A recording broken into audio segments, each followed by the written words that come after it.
तव कथामृतं तप्तजीवनं कविविरीडितं कल्मषापहं श्रवणमङ्गलं श्रीमदाततं भुवि गृह्णन्ति ते भूरिदा जनाः.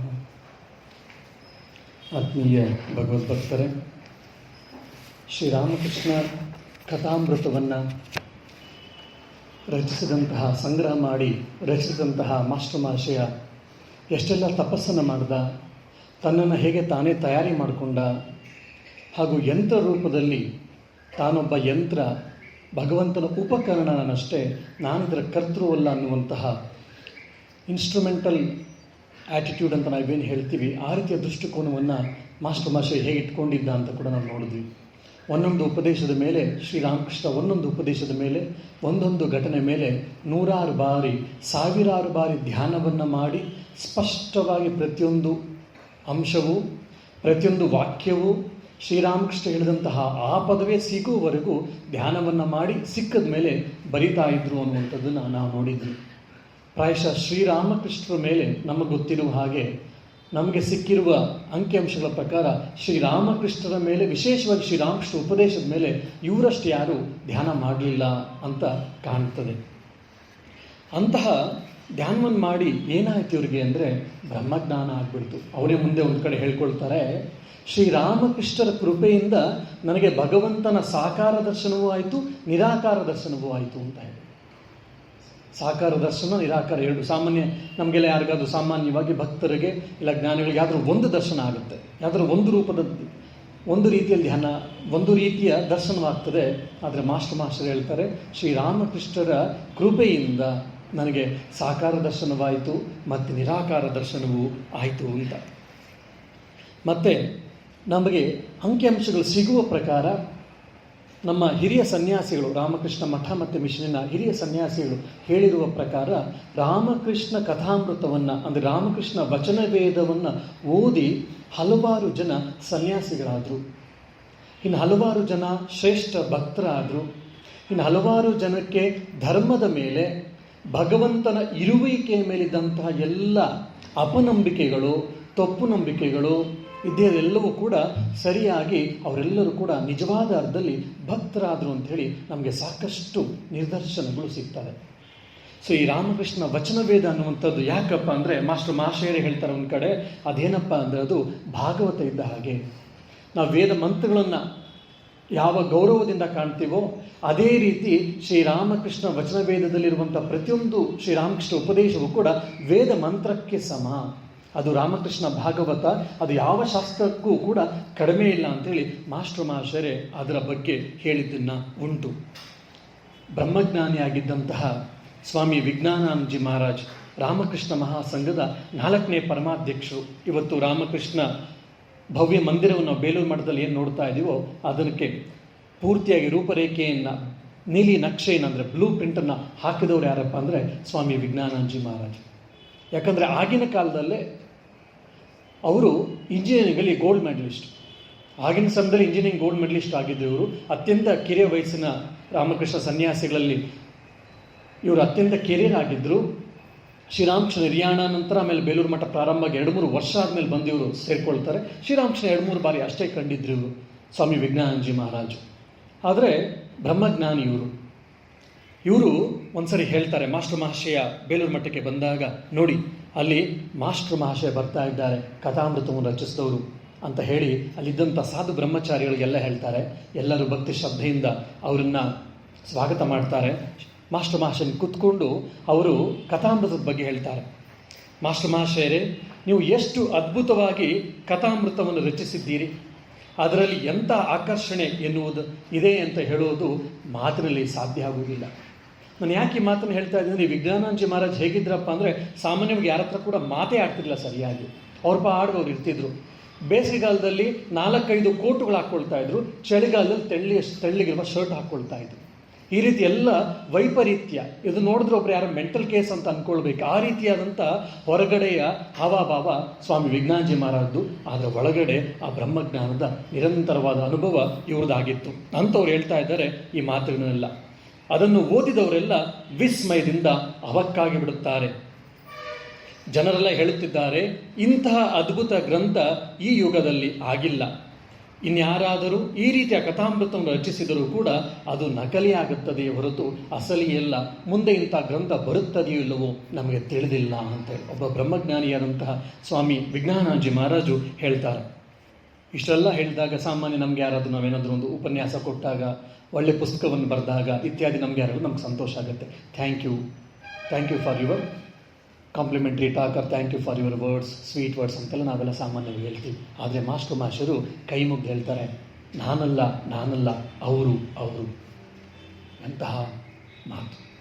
ನಾವೆಲ್ಲ ಹೇಳ್ತೀವಿ, ಎಲ್ಲ ಭಗವಂತನ ಇಚ್ಛೆ, ನಮ್ಮ ಇಚ್ಛೆ ಏನಿದೆ ಅಂತ ನಾವೆಲ್ಲ ಸುಮ್ಮನೆ ಹೇಳ್ತಾ ಇರ್ತೀವಿ. ಅದು ನಮಗೆ ಲಿಪ್ ಸರ್ವಿಸ್ ಆಗಿರುತ್ತೆ, ಬಾಯಿ ಮಾತಾಗಿರುತ್ತೆ. ಆದರೆ ಅಂತಹ ಸಮಯದಲ್ಲೂ ಕೂಡ ಈ ಮಾಸ್ಟರ್ ಅತ್ಯಂತ ವಿನಯದಿಂದ ಕೈ ಮುಗಿದು ಹೇಳ್ತಾರೆ, ನಾನಲ್ಲ ಅವರು ಅಂದರೆ ಶ್ರೀರಾಮಕೃಷ್ಣರು. ನಾನು ಯಂತ್ರ, ಅವರು ಯಂತ್ರಿ. ನಾನು ಮನೆ, ಆದರೆ ಮನೆಯ ಯಜಮಾನಿ ಯಾರಂದರೆ ಶ್ರೀರಾಮಕೃಷ್ಣರು. ಅವರು ನಡೆಸಿದಂತೆ, ಅವರು ಮಾಡಿಸಿದಂತೆ ನಾನು ಮಾಡಿದ್ದೇನೆ. ನಾನು ಬರೀ ಲೇಖನಿ, ಪೆನ್ ಅಷ್ಟೇ. ಬರ್ಸಿರೋದೆಲ್ಲವೂ ಕೂಡ ಶ್ರೀರಾಮಕೃಷ್ಣ ಅಂತ. ಎಂತಹ ಶರಣಾಗತಿ ಭಾವ ಈ ಮಾಸ್ಟರಿಗೆ ಸಿಕ್ಕಿತ್ತು. ಇನ್ನು ಸ್ವಾಮಿ ವಿವೇಕಾನಂದ ಆಗಿದ್ದಂತಹ ಜ್ಞಾನ್ ಮಹಾರಾಜ್ ಅಂತ, ಎಷ್ಟು ಜನ ನೀವು ಹೆಸರು ಕೇಳಿದಿರೋ ಗೊತ್ತಿಲ್ಲ. ಇಡೀ ರಾಮಕೃಷ್ಣ ಸಂಘದಲ್ಲಿ ಇಲ್ಲಿಯವರೆಗೂ ಬ್ರಹ್ಮಚರ್ಯ ವ್ರತವನ್ನು ತೆಗೆದುಕೊಂಡು ನೈಷ್ಠಿಕ ಬ್ರಹ್ಮಚಾರಿಯಾಗಿ ದೇಹವನ್ನು ಬಿಟ್ಟಿರೋದು ಅಂದರೆ ಇವರೊಬ್ಬರೇ ಜ್ಞಾನ್ ಮಹಾರಾಜ್. ಯಾಕಂದರೆ ಎಲ್ಲರೂ ಆಮೇಲೆ ಒಂದಲ್ಲ ಒಂದು ಸಮಯದಲ್ಲಿ ಸನ್ಯಾಸವನ್ನು ನಾವೆಲ್ಲ ತೆಗೆದುಕೊಂಡಿದ್ದಾರೆ. ಇವರೊಬ್ಬರು ಮಾತ್ರ ಜ್ಞಾನ್ ಮಹಾರಾಜು ಬ್ರಹ್ಮಚಾರಿಯಾಗಿದ್ದು ಕೊನೆಯವರೆಗೂ ಇವರು ದೇಹವನ್ನು ಬಿಟ್ಟರು. ಯಾಕಂದರೆ ಅವ್ರ ಗುರುಗಳು ಬ್ರಹ್ಮಚರ್ಯ ದೀಕ್ಷೆಯನ್ನು ಕೊಟ್ಟಿದ್ದರು, ಅಂದರೆ ಸ್ವಾಮಿ ವಿವೇಕಾನಂದರು. ಆಮೇಲೆ ಸ್ವಾಮಿ ವಿವೇಕಾನಂದರು ತೀರಿ ಹೋದ ಮೇಲೆ ಬೇರೆ ಇತರ ಸಂಘ ಪರಮಾಧ್ಯಕ್ಷರು ಹೇಳಿದಾಗ, ನನ್ನ ಗುರುಗಳು ನನಗೆ ಬ್ರಹ್ಮಚರ್ಯ ದೀಕ್ಷೆಯನ್ನು ಕೊಟ್ಟರು ಅಷ್ಟೇ, ಹಾಗಾಗಿ ಅವರು ಸನ್ಯಾಸ ದೀಕ್ಷೆ ತೆಗೆದುಕೊಳ್ಳೋಕ್ಕೂ ಹೇಳಲಿಲ್ಲ, ಅವ್ರು ಕೊಡಲೂ ಇಲ್ಲ. ನಾನು ಕೊನೆಯವರೆಗೂ ಹೀಗೆ ಇರ್ತೀನಿ ಅಂತೇಳಿ ಬ್ರಹ್ಮಚಾರಿಯಾಗಿ ಅವರಿದ್ದರು. ಆದರೆ ಅವ್ರನ್ನ ಅತ್ಯಂತ ಗೌರವದಿಂದ, ಭಕ್ತಿಯಿಂದ ಎಲ್ಲರೂ ಕೂಡ ಸನ್ಯಾಸಿಗಳು ಅವರ ಹತ್ರ ನಡ್ಕೊಳ್ತಾ ಇದ್ರು. ಇದು ಬೇಲೂರು ಮಠದಲ್ಲಿ ನಡೆದ ಘಟನೆ. ಅವಾಗ ಜ್ಞಾನ್ ಮಹಾರಾಜ್ ಬಗ್ಗೆ ಎಷ್ಟೊಂದು ನಿಮ್ಗೆ ಗೊತ್ತಾಗುತ್ತೆ. ಅವ್ರು ಹೇಳಿದ ಮಾತು ಅವಾಗ ನಿಮಗೆ ಏನಕ್ಕೆ ಅನ್ನೋದು ಇಂಪಾರ್ಟೆಂಟ್ ಗೊತ್ತಾಗುತ್ತೆ. ಜ್ಞಾನ್ ಮಹಾರಾಜ್ಗೆ ಆಗಲೇ ಅವ್ರ ನೈಷ್ಠಿಕ ಬ್ರಹ್ಮಚಾರಿಗಳಿದ್ರು, ಶ್ರೀರಾಮಕೃಷ್ಣ ಶಿಷ್ಯರು, ವಿವೇಕಾನಂದರಿಂದ ದೀಕ್ಷೆ ಪಡೆದವರು. ಸ್ವಾಮಿ ವಿವೇಕಾನಂದರನ್ನ ತುಂಬ ಪ್ರೀತಿ ಮಾಡ್ತಾ ಇದ್ರು. ಸ್ವಾಮಿ ವಿವೇಕಾನಂದರ ಬೆಡ್ರೂಮ್ ಏನು ನೀವು ನೋಡಿದ್ರೆ ಸಾಮಾನ್ಯವಾಗಿ ನಿಮಗೆ ಒಳಗಡೆ ಹೋಗ್ಲಿಕ್ಕೆ ಬಿಡಲ್ಲ, ಹೊರಗಡೆಯಿಂದ ಅಷ್ಟೇ ನೀವು ನೋಡ್ತೀರಾ. ಸ್ವಾಮಿ ವಿವೇಕಾನಂದ ಒಳಗಡೆಯಿಂದ ಹೋದರೆ ಮ್ಯಾನೇಜರ್ ಮಾರೋದು ಏನು ಆಫೀಸ್ ಇದೆಯಲ್ಲ ಬೇಲೂರು ಮಠದಲ್ಲಿ, ಅದಕ್ಕೆ ಹೋಗ್ತಾ ದಾರಿಲಿ ಬಲಗಡೆ ಒಂದು ಸಣ್ಣ ಬಾಗಿಲು ಬರುತ್ತೆ. ಆ ಬಾಗಿಲು ಒಳಗಡೆ ಹೋದರೆ ಕೆಳಗಡೆ ಒಂದು ಸಣ್ಣ ಕೋಣೆ ಇದೆ. ಆ ಕೋಣೆಯ ಪಕ್ಕದಲ್ಲಿ ಮತ್ತೊಂದು ವರಂಡ ಮೂಲಕ ಹೋದರೆ ಸ್ವಾಮಿ ವಿವೇಕಾನಂದ ಘಾಟ್ ಅಂತಿದೆ. ಅಲ್ಲಿ ಸಾಧು ಬ್ರಹ್ಮಚಾರಿಗಳು ಗಂಗಾ ಸ್ನಾನವನ್ನು ಮಾಡ್ತಾರೆ. ಆ ಸಣ್ಣ ಕೋಣೆಯಲ್ಲಿ ಸ್ವಾಮಿ ವಿವೇಕಾನಂದರ ಬೆಡ್ರೂಮ್ ಮೇಲ್ಗಡೆ ಇತ್ತು. ಅದರ ಪಕ್ಕದಲ್ಲಿ ಹಿಂದಿನ ಕಾಲದಲ್ಲಿ ರಾಮಕೃಷ್ಣ ಸಂಘದ ಪರಮಾಧ್ಯಕ್ಷಗಳೆಲ್ಲ ಇರ್ತಾ ಇದ್ರು. ಅದರ ಕೆಳಗಡೆ ಒಂದು ಸಣ್ಣ ಕೋಣೆ. ಆ ಸಣ್ಣ ಕೋಣೆಯಲ್ಲೇ ಈ ಜ್ಞಾನ್ ಮಹಾರಾಜ್ ಇರ್ತಾ ಇದ್ದಿತ್ತು. ಇವರು ಕೂಡ ತುಂಬ ವಯಸ್ಸಾಗಿತ್ತು ಜ್ಞಾನ್ ಮಹಾರಾಜ್ಗೆ. ಸ್ವಾಮಿ ವಿವೇಕಾನಂದ ತೀರಿ ಹಲವಾರು ವರ್ಷಗಳೇ ಆಗೋಗಿದೆ. ಅಲ್ಲಿ ಒಬ್ಬ ಬ್ರಹ್ಮಚಾರಿ ಸ್ವಾಮಿ ವಿವೇಕಾನಂದರ ಬೆಡ್ರೂಮನ್ನು ನೋಡ್ಕೊಳ್ತಾ ಇದ್ರು. ಅಂದರೆ ಪ್ರತಿನಿತ್ಯ ಹೋಗೋದು, ಕಸವನ್ನು ಗುಡಿಸಿ ಕ್ಲೀನ್ ಮಾಡಿದ್ದು, ಸ್ವಾಮಿ ವಿವೇಕಾನಂದರ ಆಟಗಳನ್ನೆಲ್ಲ ಇದು ಮಾಡಿ ಅಲ್ಲಿ ಊದ್ಗಡಿನ ಹೆಚ್ಚಿ ಬರುವಂಥದ್ದು ಕೆಲಸ. ಆ ಬ್ರಹ್ಮಚಾರಿ ಯಾವುದೋ ಒಂದು ಕೆಲಸಕ್ಕೆ ಅಂತ ಬೇರೆ ಊರಿಗೆ ಹೋಗಬೇಕಾಗಿದೆ. ಹಾಗೆ ಬೇಲೂರು ಮಠದಲ್ಲಿದ್ದ ಇನ್ನೊಬ್ಬ ಬ್ರಹ್ಮಚಾರಿ, ಆಗಷ್ಟೇ ಅವರು ರಾಮಕೃಷ್ಣ ಸಂಘಕ್ಕೆ ಸೇರಿಕೊಂಡಿದ್ದಾರೆ, ಅವ್ರಿಗೆ ಟ್ರೈನಿಂಗ್ ಎಲ್ಲ ಕೊಟ್ಟು ನಾನು ಬರುವವರೆಗೂ ನೀನು ನೋಡ್ಕೊಳ್ಳೋತಕ್ಕದ್ದು ಅಂತೇಳಿ ಟ್ರೈನಿಂಗ್ ಮಾಡಿ ಹೋಗುವಂಥ ಸಮಯದಲ್ಲಿ ವಿಶೇಷವಾದಂಥ ಒಂದೆರಡು ಮಾತು ಹೇಳ್ತಾರೆ. ನೋಡು, 4 ಊದ್ಗಡ್ಡಿ ನಾವು ಪ್ರತಿ ದಿವಸ ಹಚ್ಚಬೇಕು ಸ್ವಾಮೀಜಿಯ ಬೆಡ್ರೂಮಲ್ಲಿ. ಅದನ್ನು ಸ್ವಾಮೀಜಿಯ ಛಾಯಾಚಿತ್ರಕ್ಕೆ ಫೋಟೋಗೆ ನಾವು ತೋರಿಸಿ 2 ಅಲ್ಲಿಟ್ಟು ಇನ್ನು 2 ಕೆಳಗಡೆ ಇರುವಂಥ ಜ್ಞಾನ್ ಮಹಾರಾಜ್ಗೆ ತೆಗೆದುಕೊಂಡು ಹೋಗಿ ಕೊಡಬೇಕು. ಇದು ಟ್ರೆಡಿಷನ್, ಸಂಪ್ರದಾಯ ಅಂತ ಅವನು ಹೇಳಿ ಹೋಗ್ತಾರೆ. ಬೇಲೂರು ಮಠದಲ್ಲಿ ನೀವು ಒಂದು ಕಡ್ಡಿಯನ್ನು ಕೂಡ ಬದಲಿಸ್ಲಿಕ್ಕೆ ಅಷ್ಟು ಬೇಗ ಆಗೋದಿಲ್ಲ. ಯಾಕಂದರೆ ಒಂದು ಸಂಪ್ರದಾಯ ಹೇಳಕ್ಕೆ ಬಂದಿರೋದ್ರಿಂದ ಎಷ್ಟೋ ಹಿರಿಯರನ್ನು ಹಾಕಿ ಕೊಟ್ಟಿದ್ದ ನಡ್ಕೊಂಡ್ಬಂದಿರೋದ್ರಿಂದ ಏನಾದರೂ ಒಂದು ಸಣ್ಣ ಪುಟ್ಟದ್ದು ಏನಾದರೂ ಬದಲಾಗಬೇಕು ಅಂದರೆ ಸಾಕಷ್ಟು ಚರ್ಚೆಗಳಾಗುತ್ತೆ. ಹಿರಿಯರು ಅದ್ರ ಬಗ್ಗೆ ಎಲ್ಲ ಮಾತಾಡಿ ಆಮೇಲಿಂದ ಬದಲಾಗುತ್ತೆ. ಅಲ್ಲಿ ಆ ಬ್ರಹ್ಮಚಾರಿ ಹೊಸಬ, ಜ್ಞಾನ್ ಮಹಾರಾಜ್ ಬಗ್ಗೆ ಏನೋ ಅವ್ನು ಗೊತ್ತಿಲ್ಲ. ಅವನು ಯೋಚನೆ ಮಾಡ್ತಾನೆ, ಬ್ರಹ್ಮಚಾರಿ ಮಹಾರಾಜ್ ಹೇಳ್ಬಿಟ್ಟು ಹೋದ್ರು, ನಾನೇ 2 ಊದ್ಗಡ್ಡಿ ಕೊಡಬೇಕು ಆ ಮಹಾರಾಜ್ಗೆ. ಈ ಊದ್ಗಡ್ಡಿ ಭಕ್ತರು ಕೊಟ್ಟಿರೋದು ಸ್ವಾಮಿ ವಿವೇಕಾನಂದರಿಗೋಸ್ಕರ, ಸ್ವಾಮಿ ವಿವೇಕಾನಂದ್ರ ಬೆಡ್ರೂಮ್ ಹಚ್ಚಲಿಕ್ಕೋಸ್ಕರ.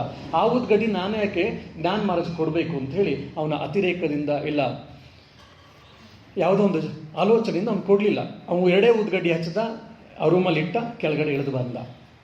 ಆ ಸಮಯಕ್ಕೆ ಊದ್ಗಡ್ಡಿ ಬರಬೇಕಿತ್ತು, ಬರಲಿಲ್ಲ. 1-2-3 ನಿಮಿಷ ನೋಡಿ ಜ್ಞಾನ್ ಮಹಾರಾಜ್ ಕೋಣೆಯಿಂದ ಆಚೆ ಬರ್ತಾರೆ. ಆ ಬ್ರಹ್ಮಚಾರಿ ಮುಂದೆ ನಡೆದು ಹೋಗ್ತಾ ಇದ್ದಾನೆ. ಅವ್ರನ್ನ ಕಲ್ತು ಕೇಳ್ತಾರೆ, ಏನಪ್ಪ ನೀನು ಹೊಸಬ ಅಂತ ಕಾಣುತ್ತೆ, ಹಿಂದೆ ಇದ್ದಂತಹ ಪ್ರತಿಯೊಬ್ಬರು ಕೂಡ ನನಗೆ ಅಲ್ಲಿ ಸ್ವಾಮೀಜಿಯ ಬೆಡ್ರೂಮಲ್ಲಿ ಹಚ್ಚಿದಂತಹ ಊದ್ಗಡ್ಡಿನ ತಂದು ಕೊಡ್ತಾ ಇದ್ರು, ನಿಂಗೆ ಗೊತ್ತಿಲ್ಲ ಅಂತ ಕಾಣುತ್ತೆ, ತಂದು ಕೊಡು. ತುಂಬ ಸೌಮ್ಯವಾಗಿ ಹೇಳಿದ್ರು. ತುಂಬ ಸೀನಿಯರ್ ಇವರು, ಅದು ಕೂಡ ತುಂಬ ಸೌಮ್ಯವಾಗಿ ಹೇಳಿದ್ರು. ಬ್ರಹ್ಮಚಾರಿ ಯುವಕ ಹೇಳ್ತಾರೆ, ನಾನು ಯಾಕೆ ಕೊಡಬೇಕು ನಿಮ್ಗೆ ಊದ್ಗಡ್ಡಿ? ಹಿಂದಿನ ಬ್ರಹ್ಮಚಾರಿ ಮಹಾರಾಜ್ ಹೇಳಿದರು, ಬಟ್ ನಾನು ನಿಮ್ಗೆ ಕೊಡಲ್ಲ, ನಾನು ಯಾಕೆ ಕೊಡಬೇಕು ಅಂತ. ಆದರೆ ಇವ್ರು ಜ್ಞಾನ ಮಹಾರಾಜ್ ಏನೂ ಮಾತಾಡಲಿಲ್ಲ, ಬೇಜಾರು ಆಗಿತ್ತು ಅಂತ ಕಾಣುತ್ತೆ. ಸುಮ್ಮನೆ ರೂಮ್ ಒಳಗಡೆ ಹೊರಟೋಗ್ತಾರೆ. ರೂಮ್ ಒಳಗಡೆ ಹೋಗಿ ಬಾಗಿಲು ಹಾಕ್ಕೊಳ್ತಾರೆ. ಸಾಯಂಕಾಲ ಮತ್ತೆ ಗೋಧೂಳಿಯ ಸಮಯದಲ್ಲಿ ಸ್ವಾಮಿ ವಿವೇಕಾನಂದರ ರೂಮನ್ನು ಮತ್ತೆ ಉದ್ಗಡ್ಡಿ ಹಚ್ಚಿ ಅಲ್ಲಿ ಜಪ ಕೂತ್ಕೊಳ್ತಾರೆ PPTC ಬ್ರಹ್ಮಚಾರಿಗಳೆಲ್ಲ. ಮತ್ತೆ ರಾತ್ರಿ ಇನ್ನೊಂದು ಸರಿ ಎಲ್ಲ ಕ್ಲೀನನ್ನು ಮಾಡಿ, ಹೇಗೆ ಸ್ವಾಮೀಜಿ ಇದ್ದರೆ ಮಲಿಕೊಳ್ಳಿಕ್ಕೆ ಯಾವ ರೀತಿ ವ್ಯವಸ್ಥೆ ಬೇಕು, ಸೊಳ್ಳೆ ಪರ್ದ ಹಾಕಿ, ಬೇಸಿಗೆಗಾಲದಲ್ಲಾದರೆ ತೆಳ್ಳನೆಯ ಒಂದು ಶಾಲ್ವನ್ನು ಇಟ್ಟು, ಅದೇ ಚಳಿಗಾಲದಲ್ಲಾದರೆ ಒಂದು ರಗ್ಗನ್ನು ಇಟ್ಟು, ಎಲ್ಲವನ್ನು ಕೂಡ ಹಾಕಿ ಫೋಟೋನಿಟ್ಟು ಫೋಟೋ ಮೇಲೆ ರಗ್ಗನ್ನು ಒದಿಸಿ ಬರ್ತಾರೆ. ಅದೆಲ್ಲ ಕೂಡ ಒಂದು ಟ್ರೆಡಿಷನ್ ಇದೆ. ಅದು ಮಾಡಬೇಕು ಅಂತ ಹೇಳಿ ಬೀಗವನ್ನು ತೆಗೆದು ಸ್ವಾಮಿ ವಿವೇಕಾನಂದರ ಕೋಣೆಗೆ ಆ ಬ್ರಹ್ಮಚಾರಿ ಹೋಗ್ಲಿಕ್ಕೆ ಪ್ರಯತ್ನ ಮಾಡ್ತಾ ಇದ್ರೆ ಹೋಗ್ಲಿಕ್ಕೆ ಆಗ್ತಾ ಇಲ್ಲ. ಏನೋ ಒಂದು ಭಯದ ವಾತಾವರಣ.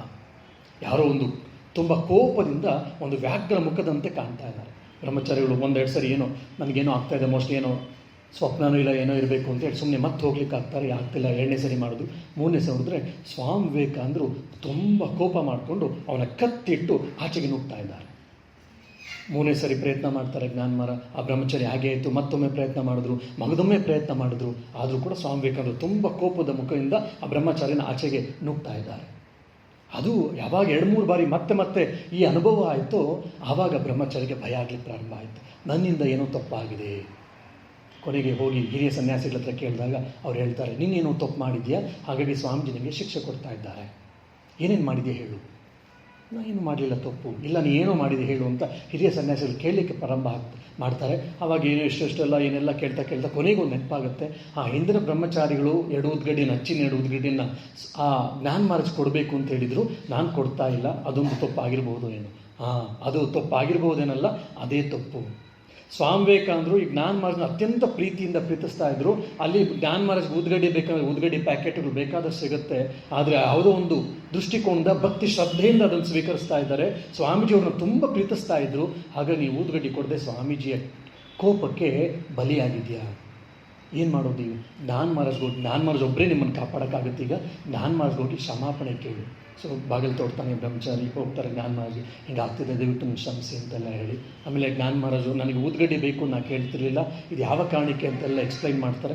ಜ್ಞಾನ ಮಹಾರಾಜ್ ಹೇಳ್ತಾರೆ, ಆಯಿತು ಕ್ಷಮಿಸಿದ್ದೀನಿ ಹೋಗು ಅಂತೇಳಿ. ಕೊನೆಗೆ ಆ ಕ್ಷಮಾಪಣೆಯನ್ನು ಕೇಳಿ ಆಮೇಲೆ ಸ್ವಾಮಿ ವಿವೇಕಾನಂದರ ರೂಮ್ಗೆ ಹೋದಾಗ ಅವ್ನು ಹೋಗ್ಲಿಕ್ಕಾಗುತ್ತೆ. ಮತ್ತು ಇಮ್ಮಿಡಿಯೇಟಾಗಿ ಊದ್ಗಡ್ಡಿನ ಹಚ್ಚಿ ತಂದು ಕೊಡ್ತಾನೆ.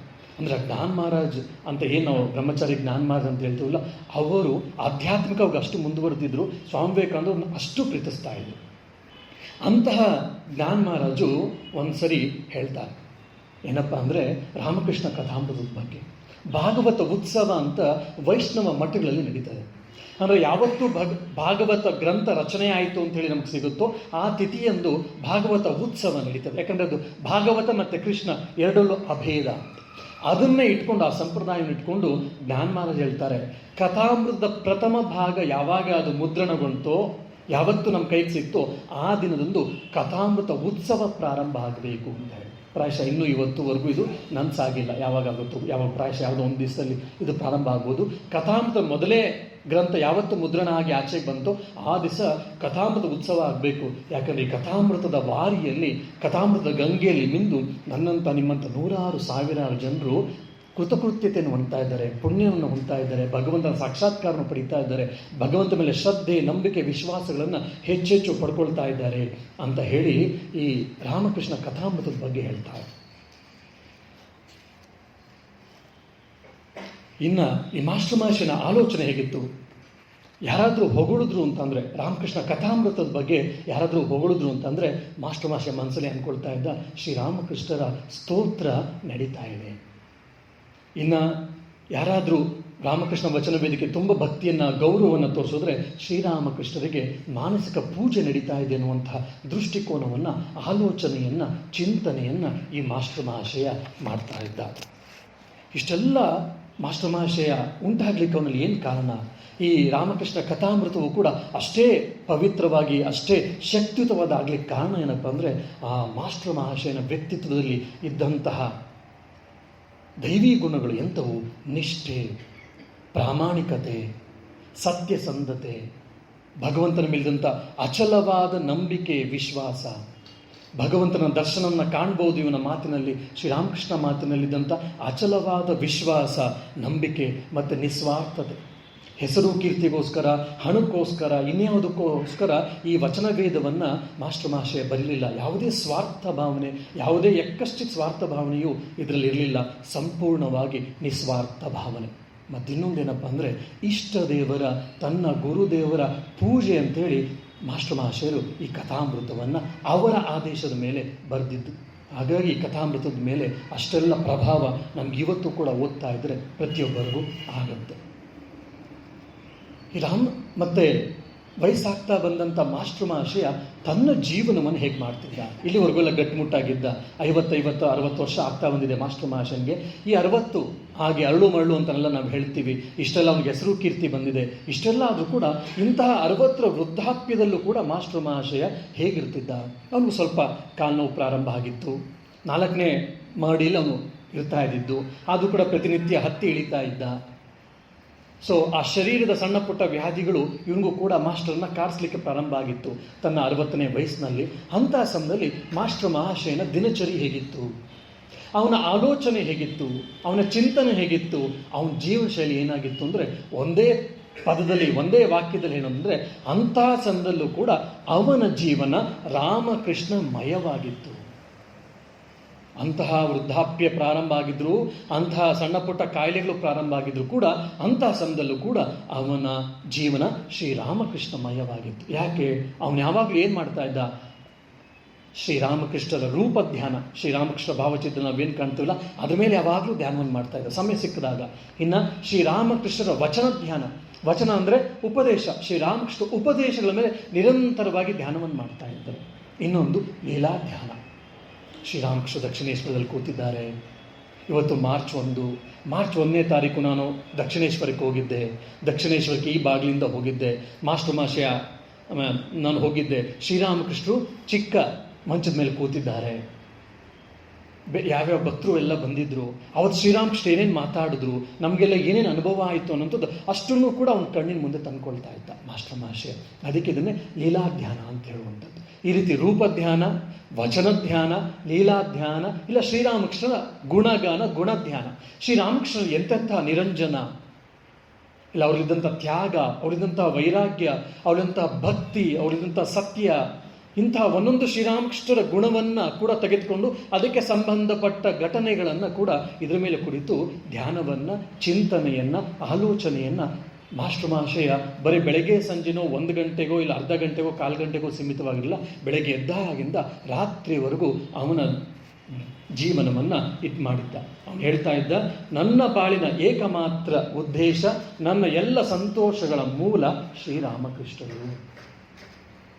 ನೋಡಿ, ನಾವು ಭಕ್ತರಾದವರಿಗೆ ಯಾವಾಗ ನಮಗೆ ಭಗವದ್ ದರ್ಶನ ಆಗ್ಲಿಕ್ಕೆ ಸಾಧ್ಯ ಇದೆ, ಭಗವಂತನ ಸಂಪೂರ್ಣ ಕೃಪೆ ನಮಗೆ ಯಾವಾಗ ಆಗತ್ತೆ ಅಂತ ನಮಗೇನಾದ್ರು ಪ್ರಶ್ನೆ ಬಂದರೆ ಇಲ್ಲಿ ನಮಗೆ ಉತ್ತರ ಸಿಗುತ್ತೆ. ಯಾವಾಗ ನಮ್ಮ ಎಲ್ಲ ಆಸೆ ಆಕಾಂಕ್ಷೆಗಳು, ನಮ್ಮ ಎಲ್ಲ ಸಂತೋಷಗಳಿಗೆ ಮೂಲ ಶ್ರೀರಾಮಕೃಷ್ಣ ಅಂತ ನಮ್ಗೆ ಯಾವಾಗ ಅನಿಸುತ್ತೋ, ಯಾವಾಗ ನಮ್ಗೆ ಅನುಭವಕ್ಕೆ ಬರುತ್ತೋ, ಆವಾಗ ನಾವು ಆಧ್ಯಾತ್ಮಿಕವಾಗಿ ತುಂಬ ಮುಂದುವರೆದಿದ್ದೇವೆ. ಭಗವತ್ ಕೃಪೆ ನಮಗೆ ಸಂಪೂರ್ಣವಾಗಿ ಆಗಿದೆ, ಇನ್ನು ಹೆಚ್ಚು ನಾವು ಕಾಯಬೇಕಾಗಿಲ್ಲ ಅಂತೇಳಿ ನಮಗೆ ಖಾತ್ರಿ ಆಗುತ್ತೆ. ನಾವು ಸೀರಿಯಲ್ ನೋಡಿದಾಗ ಆನಂದ ಆಗ್ತಿರುತ್ತೆ, ಒಳ್ಳೆ ಬಟ್ಟೆ ಸಿಕ್ಕಿದಾಗ ಆನಂದ ಆಗ್ತಿರುತ್ತೆ, ನಮ್ಮ ನೆಂಟ್ರಿಷ್ಟು ನೋಡಿದಾಗ ಆನಂದ ಆಗ್ತಾ ಇರುತ್ತೆ, ಇಲ್ಲ ಏನೇನೋ ದುಡ್ಡು ಬಂದಾಗ ಆನಂದ ಆಗ್ತಿರುತ್ತೆ. ಅದೆಲ್ಲ ನಾವು ತಪ್ಪನ್ನ ಹೇಳ್ತಾ ಇಲ್ಲ. ಆದರೆ ಸ್ವಲ್ಪ ಓಕೆ, ನಾವು ಜಗತ್ತಿನಲ್ಲಿ, ವ್ಯವಹಾರ ಜಗತ್ತಿನಲ್ಲಿ ಬದುಕಬೇಕು ಸಂಸಾರದಲ್ಲಿ. ಆದರೆ ಯಾವಾಗ ಶ್ರೀರಾಮಕೃಷ್ಣ ಹೆಸರು ಕೇಳಿದಷ್ಟೇ, ಶ್ರೀರಾಮಕೃಷ್ಣ ಬಗ್ಗೆ ಆಲೋಚನೆ ಮಾಡಿದ್ರಷ್ಟೇ, ಶ್ರೀರಾಮಕೃಷ್ಣ ಬಗ್ಗೆ ಏನೇ ತಿಳ್ಕೊಳ್ಳಿಕ್ಕೆ ಪ್ರಯತ್ನ ಮಾಡಿದ್ರು ಕೂಡ ನಮ್ಗೆ ಯಾವಾಗ ಆನಂದ ಸಿಗುತ್ತೋ, ಆನಂದದ ಮೂಲ ಶ್ರೀರಾಮಕೃಷ್ಣಲ್ಲಿ ಯಾವಾಗ ನಮ್ಗೆ ಕಾಣುತ್ತೋ, ಆವಾಗ ನಮ್ಮ ಭಕ್ತಿ ಅದು ನಿಜವಾಗ್ಲೂ ಮೆಚೂರ್ ಆಗ್ತಾ ಇದೆ, ಅದು ಪಕ್ವವಾಗ್ತಾ ಇದೆ ಅಂತ ನಮಗೆ ಅರ್ಥ ಆಗ್ಬೋದು. ಇವರ ಜೀವನಗಳನ್ನೆಲ್ಲ ನೋಡಿದಾಗ ಮುಂದೆ ಅದನ್ನು ಅವರನ್ನು ಮಾಸ್ಟರ್ ಮಹಾಶಯನ ಕಂಡವ್ರು ಹೇಳ್ತಾರೆ, ಮಾಸ್ಟರ್ ಮಹಾಶಯ ಹೇಗೆ ಜೀವನ ಮಾಡ್ತಿದ್ರು ಗೊತ್ತೇನೋ, ಮಾಸ್ಟರ್ ಮಹಾಶಯಲ್ಲಿ ಉಸಿರು ನಿಂತು ಹೋಗ್ತಿತ್ತೋ ಏನೋ, ಆದರೆ ಶ್ರೀರಾಮಕೃಷ್ಣರ ಸ್ಮರಣೆ ನಿಂತು ಹೋಗ್ತಿರಲಿಲ್ಲ. ಅವನ ಉಸಿರಿನ ಜೊತೆ ಶ್ರೀರಾಮಕೃಷ್ಣರ ಸ್ಮರಣೆ ಎರಡು ಒಟ್ಟೊಟ್ಟಿಗೆ ಹೋಗ್ತಾ ಇತ್ತು. ಇದನ್ನೇ ನಮ್ಮ ಪೂಜ್ಯ ಗುರುಗಳ ಕುರಿತು ಹಲವಾರು ಸನ್ಯಾಸಿಗಳು ಹೇಳ್ತಾ ಇದ್ರು. ಸಾಮಾನ್ಯ ನಮಗೆ red blood corpuscles, white blood corpuscles ಇದೆ ಅಂತೇಳಿ ನಮ್ಮ ಗುರುಗಳಿಗೆ ಹೇಳ್ತಾ ಇದ್ರು. ನೋಡಿದಂಥ ಸಾಕಷ್ಟು ಜನ ಅವ್ರಿಗೆ 3ನೇ ಬ್ಲಡ್ ಕಾರ್ಪಸಲ್ಸ್ ಇದೆ. ಏನಂದ್ರೆ ಅದು ವಿವೇಕಾನಂದ ಬ್ಲಡ್ ಕಾರ್ಪಸಲ್ ಅಂತ ಹೇಳಿ. ಯಾಕಂದರೆ 90ನೇ ವಯಸ್ಸಲ್ಲಿ ನಾವು ನೋಡಿದ್ವಿ, ಸ್ವಾಮಿ ವಿವೇಕಾನಂದ ಕಂಪ್ಲೀಟ್ ವರ್ಕ್ಸ್ ಇಂದ ಕೃತಿ ಶ್ರೇಣಿಯಿಂದ ಪೇಜ್ ಆಫ್ಟರ್ ಪೇಜ್ ಅವರು ಉದ್ಘಾರ ಮಾಡ್ತಾ ಇದ್ರು. ಸ್ವಾಮಿ ವಿವೇಕಾನಂದ ಅಂತ ಮಾತು ಕೇಳಿದ ತಕ್ಷಣ ಸಾಕು, ಅವರಲ್ಲಿ ಒಂದು ವಿದ್ಯುತ್ ಶಕ್ತಿ ರೀತಿಯ ಒಂದು ಶಕ್ತಿ ಪ್ರವಾಹ ಆಗ್ಬಿಡೋದು. ಮೊದಲೇ ಅವ್ರು ಶಕ್ತಿವಂತರು. 90ನೇ ವಯಸ್ಸಲ್ಲಿ ಅವ್ರು ನಡ್ಕೊಂಡು ಹೋಗ್ತಿದ್ರು. ಬಸವನಗುಡಿ ಮಠದಲ್ಲಿ ನಾನೇ ನೋಡಿದ್ದೀನಿ. ಅವ್ರು ನಡ್ಕೊಂಡು ಹೋಗ್ತಿದ್ರೆ ಹಿಂದೆ ಇದ್ದಂಥ ಸೇವಕರು ಓಡಿ ಹೋಗಬೇಕಾಗಿತ್ತು. ಆ ರೀತಿ ಫಾಸ್ಟಲ್ಲಿ 90ನೇ ವರ್ಷದಲ್ಲೂ ಕೂಡ ಅವ್ರು ನಡೀತಾ ಇದ್ರು. ಸ್ವಾಮಿ ವಿವೇಕಾನಂದರು ಅಂದರೆ ಸಾಕು, ಅವ್ರಿಗೆ ವಿದ್ಯುತ್ ಪ್ರವಾಹ ಆಗ್ಬಿಡ್ತಿತ್ತು. ಒಮ್ಮೆ ಹಲಸೂರು ಮಠಕ್ಕೆ ಬಂದಿದ್ದರು 91-92ನೇ ವರ್ಷದಲ್ಲಿ. ಸೆಕ್ರೆಟರಿಗಳು ಆಶ್ರಮದ ಅಧ್ಯಕ್ಷಗಳಿದ್ರು, ದಯವಿಟ್ಟು ನೀವು ಅವ್ರಿಗೆ ಈಗ ಹುಷಾರಿಲ್ಲ, ಆರೋಗ್ಯ ಚೆನ್ನಾಗಿಲ್ಲ, ಹಾಗಾಗಿ ಅವರನ್ನು ಮಾತಾಡಿ ಅಂತ ಕೇಳಬೇಡಿ, ಯಾಕಂದರೆ ಸ್ವಾಮೀಜಿ ಬಗ್ಗೆ ಗುರುಮಾಜ್ ಬಗ್ಗೆ ಸ್ಟಾರ್ಟ್ ಮಾಡಿಬಿಟ್ರೆ ಅವ್ರು ನಿಲ್ಲಿಸೋದಿಲ್ಲ, ಅವರ ಸ್ಫೂರ್ತಿ ತುಂಬ ಉಕ್ಕಿ ಹರಿತಾ ಇರುತ್ತೆ ಅಂತ ಹೇಳಿದ್ದು. ಸೊ ಹಾಗಾಗಿ ಎಲ್ಲ ಮೊದಲೇ ಆಗಿತ್ತು. ಏನಂತಂದರೆ ಏನು ಮಾತಾಡಬಾರ್ದು, ಅವ್ರನ್ನ ಕೇಳಬಾರ್ದು, ನಾವೇನು ಪ್ರಶ್ನೆಗಳನ್ನು ಕೇಳಬಾರ್ದು ಅಂತ ಭಕ್ತರಿಗೆಲ್ಲ ಹೇಳಿತ್ತು. ಬ್ರಹ್ಮಚಾರಿಗೂ ಹೇಳಿದ್ರು ನೀವೇನು ಪ್ರಶ್ನೆ ಕೇಳಬೇಡಿ ಅಂತ. ಎಲ್ಲ ವ್ಯವಸ್ಥೆಯೂ ಆಗಿತ್ತು. ಎಲ್ಲ ಭಕ್ತರೆಲ್ಲ ಬಂದರು, ಏನು ಪ್ರಣಾಮ ಪ್ರಾರಂಭ ಆಗಬೇಕು. ಆಗಷ್ಟೊತ್ತಿಗೆ ಯಾರೋ ಸ್ವಾಮಿ ವಿವೇಕಾನಂದ ಹೆಸರು, ಶ್ರೀರಾಮಕೃಷ್ಣ ಹೆಸರು ಏನು ಯಾವ ರೀತಿ ಏನೋ ಹೇಳಿದ್ರು ಅವ್ರು ಕಿವಿಗೆ ಬಿತ್ತು, ಮುಗೀತು. ಅರ್ಧ ಗಂಟೆ ಉಪನ್ಯಾಸವನ್ನು ನಿಲ್ಲಿಸಲಿಲ್ಲ. ಅಂದರೆ ಆ ಶ್ರೀರಾಮಕೃಷ್ಣ ಹೆಸರು, ಸ್ವಾಮಿ ವಿವೇಕಾನಂದ ಹೆಸರು ಕೇಳಿದ ತಕ್ಷಣ ಅವರೆಲ್ಲ ಆ ವಯಸ್ಸು, ಅವರಲ್ಲಿದ್ದಂತಹ ಯಾವುದೂ ಅವ್ರಿಗೆ ಆಚೆ ನಿಲ್ಲಿಸ್ತಿರ್ಲಿಲ್ಲ. ಆ ಪ್ರವಾಹ ಉಕ್ಕಿ ಹರಿತಾ ಇತ್ತು ಅವರಲ್ಲಿ. ಅದೇ ರೀತಿ ಯಾವಾಗ ನಮಗೆ ರಾಮಕೃಷ್ಣ ಮಯವನ್ನಾಗಿ, ಸ್ವಾಮೀಜಿ ಮಯವನ್ನಾಗಿ, ಶಾರದಾ ಮಾತೆಯ ಮಯವನ್ನಾಗಿ ನಮ್ಮ ಜೀವನ ಮಾಡ್ತೀವೋ ಆವಾಗ ನಮಗೆ ಆನಂದವೇ ಆನಂದ.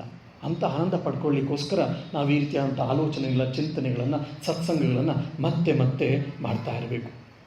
ಇಷ್ಟೆಲ್ಲ ನಾವು ಪ್ರಾಯಶಃ ಇದು 24ನೇ ಉಪನ್ಯಾಸ ಮಾಸ್ಟರ್ ಮಹಾಶಯನ ಬಗ್ಗೆ. ಇದು ನೋಡಿದಾಗ ಪ್ರಾಯಶಃ ಮಾಸ್ಟರ್ ಮಹಾಶಯರ ಮತ್ತು ಶ್ರೀರಾಮಕೃಷ್ಣ ಒಡನಾಟ ತುಂಬ ವರ್ಷಗಳಿತ್ತು. ಒಂದು 10 ವರ್ಷನೋ 20 ವರ್ಷನೋ ಆ ಥರ ನಮಗೆ ಅನಿಸ್ಬೋದು. ಯಾಕಂದರೆ ಮಾಸ್ಟರ್ ಮಹಾಶಯ ಮೇಲೆ ಶ್ರೀರಾಮಕೃಷ್ಣರು ಅಂತಹ ಪ್ರಭಾವವನ್ನು ಬೀರಿದ್ದಾರಲ್ಲ, ಅಂತಹ ಅವರ ಮನಸ್ಸಿನ ಮೇಲೆ ಒಂದು ಅಚ್ಚನ್ನು ಮೂಡಿಸಿದ್ದಾರಲ್ಲ, ಅವರಿಬ್ಬರ ಸಂಬಂಧ 1-2-3 ದಶಕಗಳೇ ಇತ್ತೋ ಏನೋ ಅಂತ ನಮಗನ್ಸುತ್ತೆ. ಆದರೆ ಶ್ರೀರಾಮಕೃಷ್ಣರ ಮಾಸ್ಟರ್ ಮಹಾಶಯರ ಒಡನಾಟ 4-4.5 ವರ್ಷ ಇದ್ದಿದ್ದು ಅಷ್ಟೇ. ಸೊ ನಾವು ಯಾವಾಗ ಶ್ರೀರಾಮಕೃಷ್ಣ ಹತ್ರ ಬರ್ತೀವಿ ಅನ್ನೋದು ಇಂಪಾರ್ಟೆಂಟ್ ಅಲ್ಲ, ನಾವು ಬಂದ ಮೇಲೆ ಶ್ರೀರಾಮಕೃಷ್ಣ ನಮ್ಮ ಮೇಲೆ ಎಷ್ಟು ಪ್ರಭಾವ ಬೀರಿದ್ದಾರೆ, ಶ್ರೀರಾಮಕೃಷ್ಣ ನಮ್ಮ ಮೇಲೆ ಪ್ರಭಾವ ಬೀರಲಿಕ್ಕೆ ನಾವು ಎಷ್ಟು ನಮ್ಮನ್ನು ತೆರ್ಕೊಂಡ್ವಿ ಅನ್ನೋದೇ ಮುಖ್ಯ. 4.5 ವರ್ಷಗಳ ಒಡನಾಟ ಮಾಸ್ಟರ್ ಮಹಾಶಯನದು ಶ್ರೀರಾಮಕೃಷ್ಣರ ಜೊತೆ ಅಷ್ಟೇ. ಆದರೆ ಅವರ ಜೀವನದಲ್ಲಿ ಎಂತಹ ಮಾರ್ಪಾಟು. ಇನ್ನು ಸ್ವಾಮಿ ವಿಜ್ಞಾನಜಿ ಅಂತ ಹೇಳ್ತೀನಲ್ಲ, ಅವರು ಶ್ರೀರಾಮಕೃಷ್ಣ ಜೊತೆ ನೋಡಿದ 3 ಸಾರಿ. ಒಂದ್ಸರಿ ಹೇಳಿರ್ತಾರೆ ಶ್ರೀರಾಮಕೃಷ್ಣರು ಏನಂತಂದರೆ, ನೀನು ಸನ್ಯಾಸಿ ಆಗಬೇಕು ಅಂದರೆ, ಆಧ್ಯಾತ್ಮಿಕ ಜೀವನದಲ್ಲಿ ಮುಂದುವರಿಬೇಕಾದ್ರೆ ಹೆಣ್ಣಿನ ವಿಷಯದಲ್ಲಿ ಹುಷಾರಿಂದಿರು ಅಂತ. ಅವರೆಲ್ಲ ಗುರುವಿನ ಮಾತನ್ನು ಎಷ್ಟು ಅಕ್ಷರಶಃ ಪಾಲಿಸ್ತಾ ಇದ್ರು ಅಂತಂದರೆ, ಇವರಿದ್ದಂಥ ಅಲಹಾಬಾದಿನ ಪ್ರಯಾಗಿನ ಆಶ್ರಮದಲ್ಲಿ ಯಾವೊಬ್ಬ ಸ್ತ್ರೀಯು ಕೂಡ ಒಳಗಡೆ ಬರುವ ಹಾಗಿರಲಿಲ್ಲ. ಮುಂದೆ ಸ್ವಾಮಿ ಶಿವಾನಂದಜಿ ಸ್ವಾಮಿ ವಿಜ್ಞಾನಜಿ ಮಹಾರಾಜ್ ಬಗ್ಗೆ ಉಲ್ಲೇಖ ಮಾತಾಡ್ತಾರೆ. ಸ್ವಾಮಿ ವಿಜ್ಞಾನಿ ತನ್ನ ಗುರುವಾಕ್ಯವನ್ನು ಎಷ್ಟು ನಿಯಮಿತವಾಗಿ, ಎಷ್ಟು ಶ್ರದ್ಧಾಪೂರ್ವಕ ಸ್ಟ್ರಿಕ್ಟಾಗಿ ಫಾಲೋ ಮಾಡ್ತಿದ್ದಾರೆ ಅಂದರೆ, ಆ ಪ್ರಯಾಗಿನ ರಾಮಕೃಷ್ಣ ಆಶ್ರಮದಲ್ಲಿ ಹೆಣ್ಣು ಬರೋದಿಲ್ಲ, ಹೆಣ್ಣು ಸೊಳ್ಳೆಯೂ ಬರುವಾಗಿಲ್ಲ, ಆ ರೀತಿ ಅವ್ರ ಜೀವನವನ್ನು ನಡೆಸ್ತಾ ಇದ್ದಾರೆ ಅಂತ. ಇದು ನಮಗೆಲ್ಲ ಅತಿಶಯೋಕ್ತಿ ಅಂತ ಒಂದ್ಸರಿ ಅನಿಸ್ಬಿಡುತ್ತೆ. ಅಂದರೆ ಗುರುವಾಕ್ಯವನ್ನು ಯಾವ ರೀತಿ ಅವರು ಪಾಲಿಸಿದ್ರು, ಹಾಗಾಗಿ ಅವ್ರಿಗೆಲ್ಲ ಆ ಬ್ರಹ್ಮ ದರ್ಶನ ಆಯಿತು, ಆತ್ಮ ದರ್ಶನ ಆಯಿತು ಅಂತ. ನವರಾತ್ರಿ ಪ್ರಾರಂಭ ಆಗಿದೆ. ಈಗ ಶ್ರೀರಾಮಕೃಷ್ಣ ಆಗಲೇ ದೇಹವನ್ನು ಬಿಟ್ಟು 15-16 ವರ್ಷ ಆಯಿತು. ನವರಾತ್ರಿ ಪ್ರಾರಂಭ ಆಗಿದೆ. ನವರಾತ್ರಿ ಪ್ರಾರಂಭ, ಮಹಾಲಯ ಅಮಾವಾಸ್ಯೆಯಾಗಿ ಪಾಡ್ಯ ಪ್ರಾರಂಭ ಆಗಬೇಕು. ಅವಾಗಷ್ಟೇ ಮಾಸ್ಟರ್ ಮಹಾಶಯ ಎದ್ದು ಕುಣಿಲಿಕ್ಕೆ ಪ್ರಾರಂಭ ಮಾಡ್ತಿದ್ದಾರೆ ಸಡನ್ನಾಗಿ. ಅಲ್ಲಿ ಕೂತಿದ್ದಂತಹ ಭಕ್ತರಿಗೆಲ್ಲ ಆಶ್ಚರ್ಯ, ಏನಾಯ್ತು ಮಾಸ್ಟರ್ ಮಹಾಶಯರಿಗೆ, ಸಡನ್ನಾಗಿ ಯಾಕೆ ಎದ್ದು ಕುಣಿತಾ ಇದ್ದಾರೆ? ಸ್ವಲ್ಪ ಹೊತ್ತು ದೇವರ ಹೆಸರು ಹೇಳ್ತಾ ಕುಣಿದ್ರು. ಆಮೇಲೆ ಸ್ವಲ್ಪ ಹೊತ್ತು ಅಲ್ಲಿ ಉಪಶಮನ ಆಯಿತು, ಕೂತ್ಕೊಂಡ್ರು. ಆಮೇಲೆ ಕೇಳ್ತಾರೆ, ಮಹಾಶಯರೇ ಸಡನ್ನಾಗಿ ಯಾಕೆ ಎದ್ದು ಕುಣಿಲಿಕ್ಕೆ ಪ್ರಾರಂಭ ಮಾಡಿಬಿಟ್ರಲ್ಲ? ಇವತ್ತು ಪಾಡ್ಯ, ನೆನ್ನೆ ಅಷ್ಟೇ ಮಹಾಲಯ ಅಮಾವಾಸ್ಯೆ ಮುಗಿದಿದೆ, ಇವತ್ತು ಪಾಡ್ಯ, ಶರನ್ನವರಾತ್ರಿಯ ಮೊದಲೇ ದಿವಸ. ಹಾಗಾಗಿ ಶರನ್ನವರಾತ್ರಿ ಇದೇನು ಮೊದಲೇ ಸರ ಅಲ್ಲ, ಎಷ್ಟೋ ವರ್ಷಗಳು ನಡ್ಕೊಂಡು ಬರ್ತಿದ್ವಿ, ನೀವು ನೋಡಿದ್ರೆ ನಾವು ನೋಡಿದ್ದೀವಿ. ಇವತ್ತು ಯಾಕೆ ಕುಡಿಲಿಕ್ಕೆ ಪ್ರಾರಂಭ ಮಾಡಿದ್ವಿ? ಇಲ್ಲ, ನನಗೆ ಶ್ರೀರಾಮಕೃಷ್ಣರ ಜೀವನ ನೆನಪಾಯಿತು ಪಾಡ್ಯ ಅಂತ ಕೇಳಿದ ತಕ್ಷಣ. ಏನು? ಪ್ರತಿನಿತ್ಯ ಪ್ರತಿಕ್ಷಣ ಶ್ರೀರಾಮಕೃಷ್ಣರು ದೇವರ ದರ್ಶನವನ್ನು, ದೇವರ ಚಿಂತನೆಯನ್ನು ಮಾಡ್ತಾ ನಮಗೆಲ್ಲ ಗೊತ್ತಿದೆ. ಆದರೆ ಪಾಡ್ಯದಿಂದ ಹಿಡಿದು ಕೋಶಾಗರ ಲಕ್ಷ್ಮೀ ಪೂಜೆವರೆಗೂ ಪ್ರತಿ ದಿವಸ ಬೆಳಗ್ಗೆ ಬ್ರಾಹ್ಮಿ ಮುಹೂರ್ತದಲ್ಲಿ ಎದ್ದು ನಿತ್ಯ ದುರ್ಗಾ ದುರ್ಗಾ ದುರ್ಗಾ ಅಂತ ಹೇಳಿ ಕೈ ಚಪ್ಪಾಳೆ ಹೊಡಿತಾ ನರ್ತನವನ್ನು ಮಾಡ್ತಾ ಇದ್ರು. ಅದು ನಂಗೆ ನೋಡಿ ನೆನಪಿತ್ತು. ಹಾಗಾಗಿ ಇವತ್ತು ಪಾಡ್ಯ ಅಂತ ಕೇಳಿದ ತಕ್ಷಣ ಅದು ನನಗೆ ನೆನಪಾಯಿತು. ಹಾಗೆ ನಂಗೆ ಸುಮ್ಮನೆ ಕೂತ್ಕೊಳ್ಳಿಕ್ಕೆ ಆಗಲಿಲ್ಲ, ನಾನು ಕೂಡ ದೇವಿ ಹೆಸರನ್ನು ಹೇಳ್ತಾ ನರ್ತನವನ್ನು ಮಾಡಿಬಿಟ್ಟೆ ಅಂತ. 15-16 ವರ್ಷಗಳ ಹಿಂದೆಲ್ಲ, 20 ವರ್ಷಗಳ ಹಿಂದೆ ಶ್ರೀರಾಮಕೃಷ್ಣರು ಪಾಡ್ಯದ ದಿವಸ ದುರ್ಗಾ ದುರ್ಗಾ ಅಂತೇಳಿ ಬ್ರಾಹ್ಮಿ ಮುಹೂರ್ತದಲ್ಲಿ ಎದ್ದು ಇವರು ಚಪ್ಪಾಳೆ ಹೊಡೆದಿದ್ದನ್ನ ಮಾಸ್ಟರ್ ಮಹಾಶಯ ನೋಡಿದ್ರು. ಪಾಡ್ಯ ಅಂತ ಹೆಸರು ಕೇಳಿದ ತಕ್ಷಣ ಶರನ್ನವರಾತ್ರಿಯ ದಸರಾದ ಪಾಡ್ಯ ಪ್ರಥಮದ ದಿವಸ ಅಂತ ಕೇಳಿದ ತಕ್ಷಣ ಅವ್ರಿಗೆ ಹೇಗೆ ರಾಮಕೃಷ್ಣರ ಜೀವನದ ವೃತ್ತ ಅಂತ ನೆನಪಾಯ್ತು ನೋಡಿ. ಅಂದರೆ ಏನು ಯಾವ ವಸ್ತುವನ್ನು ಕಂಡ್ರು, ಏನೇ ವಸ್ತುವನ್ನು ನೋಡಿದ್ರು, ಯಾವ ವಿಷಯವನ್ನು ಕೇಳ್ತಿದ್ರು ಕೂಡ ಪ್ರತ್ಯಕ್ಷವಾಗಲಿ ಪರೋಕ್ಷವಾಗಲಿ ತನ್ನ ಗುರುದೇವರ ಜೊತೆ, ತನ್ನ ಇಷ್ಟರ ಜೊತೆ ಸಂಬಂಧವನ್ನು ಬೆಳೆಸ್ಕೊಳ್ತಾ ಇದ್ರು. ಅವ್ರಿಗೆಲ್ಲ ಯಾಕೆ ಆಧ್ಯಾತ್ಮಿಕ ಜೀವನ ಮಾಡಲಿಕ್ಕೆ ಸಮಯ ಇತ್ತು ಅಂದರೆ ಇದೆ. ನಮ್ಗೇನಪ್ಪ ಅಂದರೆ ಆಧ್ಯಾತ್ಮಿಕ ಜೀವನ ಬೆಳಗ್ಗೆ ಸಂಜೆ ಇಲ್ಲ ಆರತಿ ಸಮಯದಲ್ಲಿ ಕೂತ್ಕೊಂಡು ನಾವೇನು ಧ್ಯಾನ ಮಾಡ್ತೀವಿ, ಜಪ ಮಾಡ್ತೀವಿ, ಪ್ರಾರ್ಥನೆ ಮಾಡ್ತೀವಿ, ಇಲ್ಲ ಏನೋ ಭಜನ್ಸ್ ಕೇಳ್ತೀವಲ್ಲ, ಅದಷ್ಟೇ ಆಧ್ಯಾತ್ಮಿಕ ಜೀವನ ಅಂತ ನಾವು ಅಂದ್ಕೊಂಡು ನಮ್ಮ ಆಧ್ಯಾತ್ಮಿಕ ಜೀವನವನ್ನು, ಸಾಧನೆಯನ್ನು ನಾವು ಅಷ್ಟಕ್ಕೆ ಸಂಕುಚಿತವನ್ನಾಗಿ ಮಾಡ್ಕೊಂಡ್ಬಿಟ್ಟಿದ್ದೀವಿ. ಆದರೆ ಇವರೆಲ್ಲರೂ ಕೂಡ ಜೀವನದ ಒಂದೊಂದು ನಿಮಿಷವೂ ಕೂಡ ಆಧ್ಯಾತ್ಮೀಕರಣವನ್ನು ಮಾಡ್ಕೊಳ್ಳಿಕ್ಕೆ ಪ್ರಯತ್ನ ಮಾಡಿದರು. ಯಾಕಂದರೆ ಪ್ರತಿಯೊಂದು ಕ್ಷಣವೂ ಪ್ರತಿಯೊಂದು ವಸ್ತುವನ್ನು ತನ್ನ ಇಷ್ಟ ದೇವರ ಜೊತೆ ಅವರು ಹೇಗೋ ಒಂದು ಕಡೆ ಒಂಥರ ಲಿಂಕ್ ಮಾಡ್ಕೊಂಡ್ಬಿಟ್ರು. ಕೋಶಾಗಾರ ಲಕ್ಷ್ಮಿ ಅಂತ ನಾನು ಹೇಳಿದೆ. ಕೋಶಾಗಾರ ಲಕ್ಷ್ಮಿ ಅಂತಂದರೆ ಪ್ರಾಯಶಃ ನಮ್ಮಲ್ಲೆಲ್ಲ ದಕ್ಷಿಣದಲ್ಲಿ, ವಿಶೇಷವಾಗಿ ಕರ್ನಾಟಕ, ಆಂಧ್ರದಲ್ಲಿ ವರಮಹಾಲಕ್ಷ್ಮಿ ಪೂಜೆ ನಾವು ಮಾಡ್ತೀವಿ.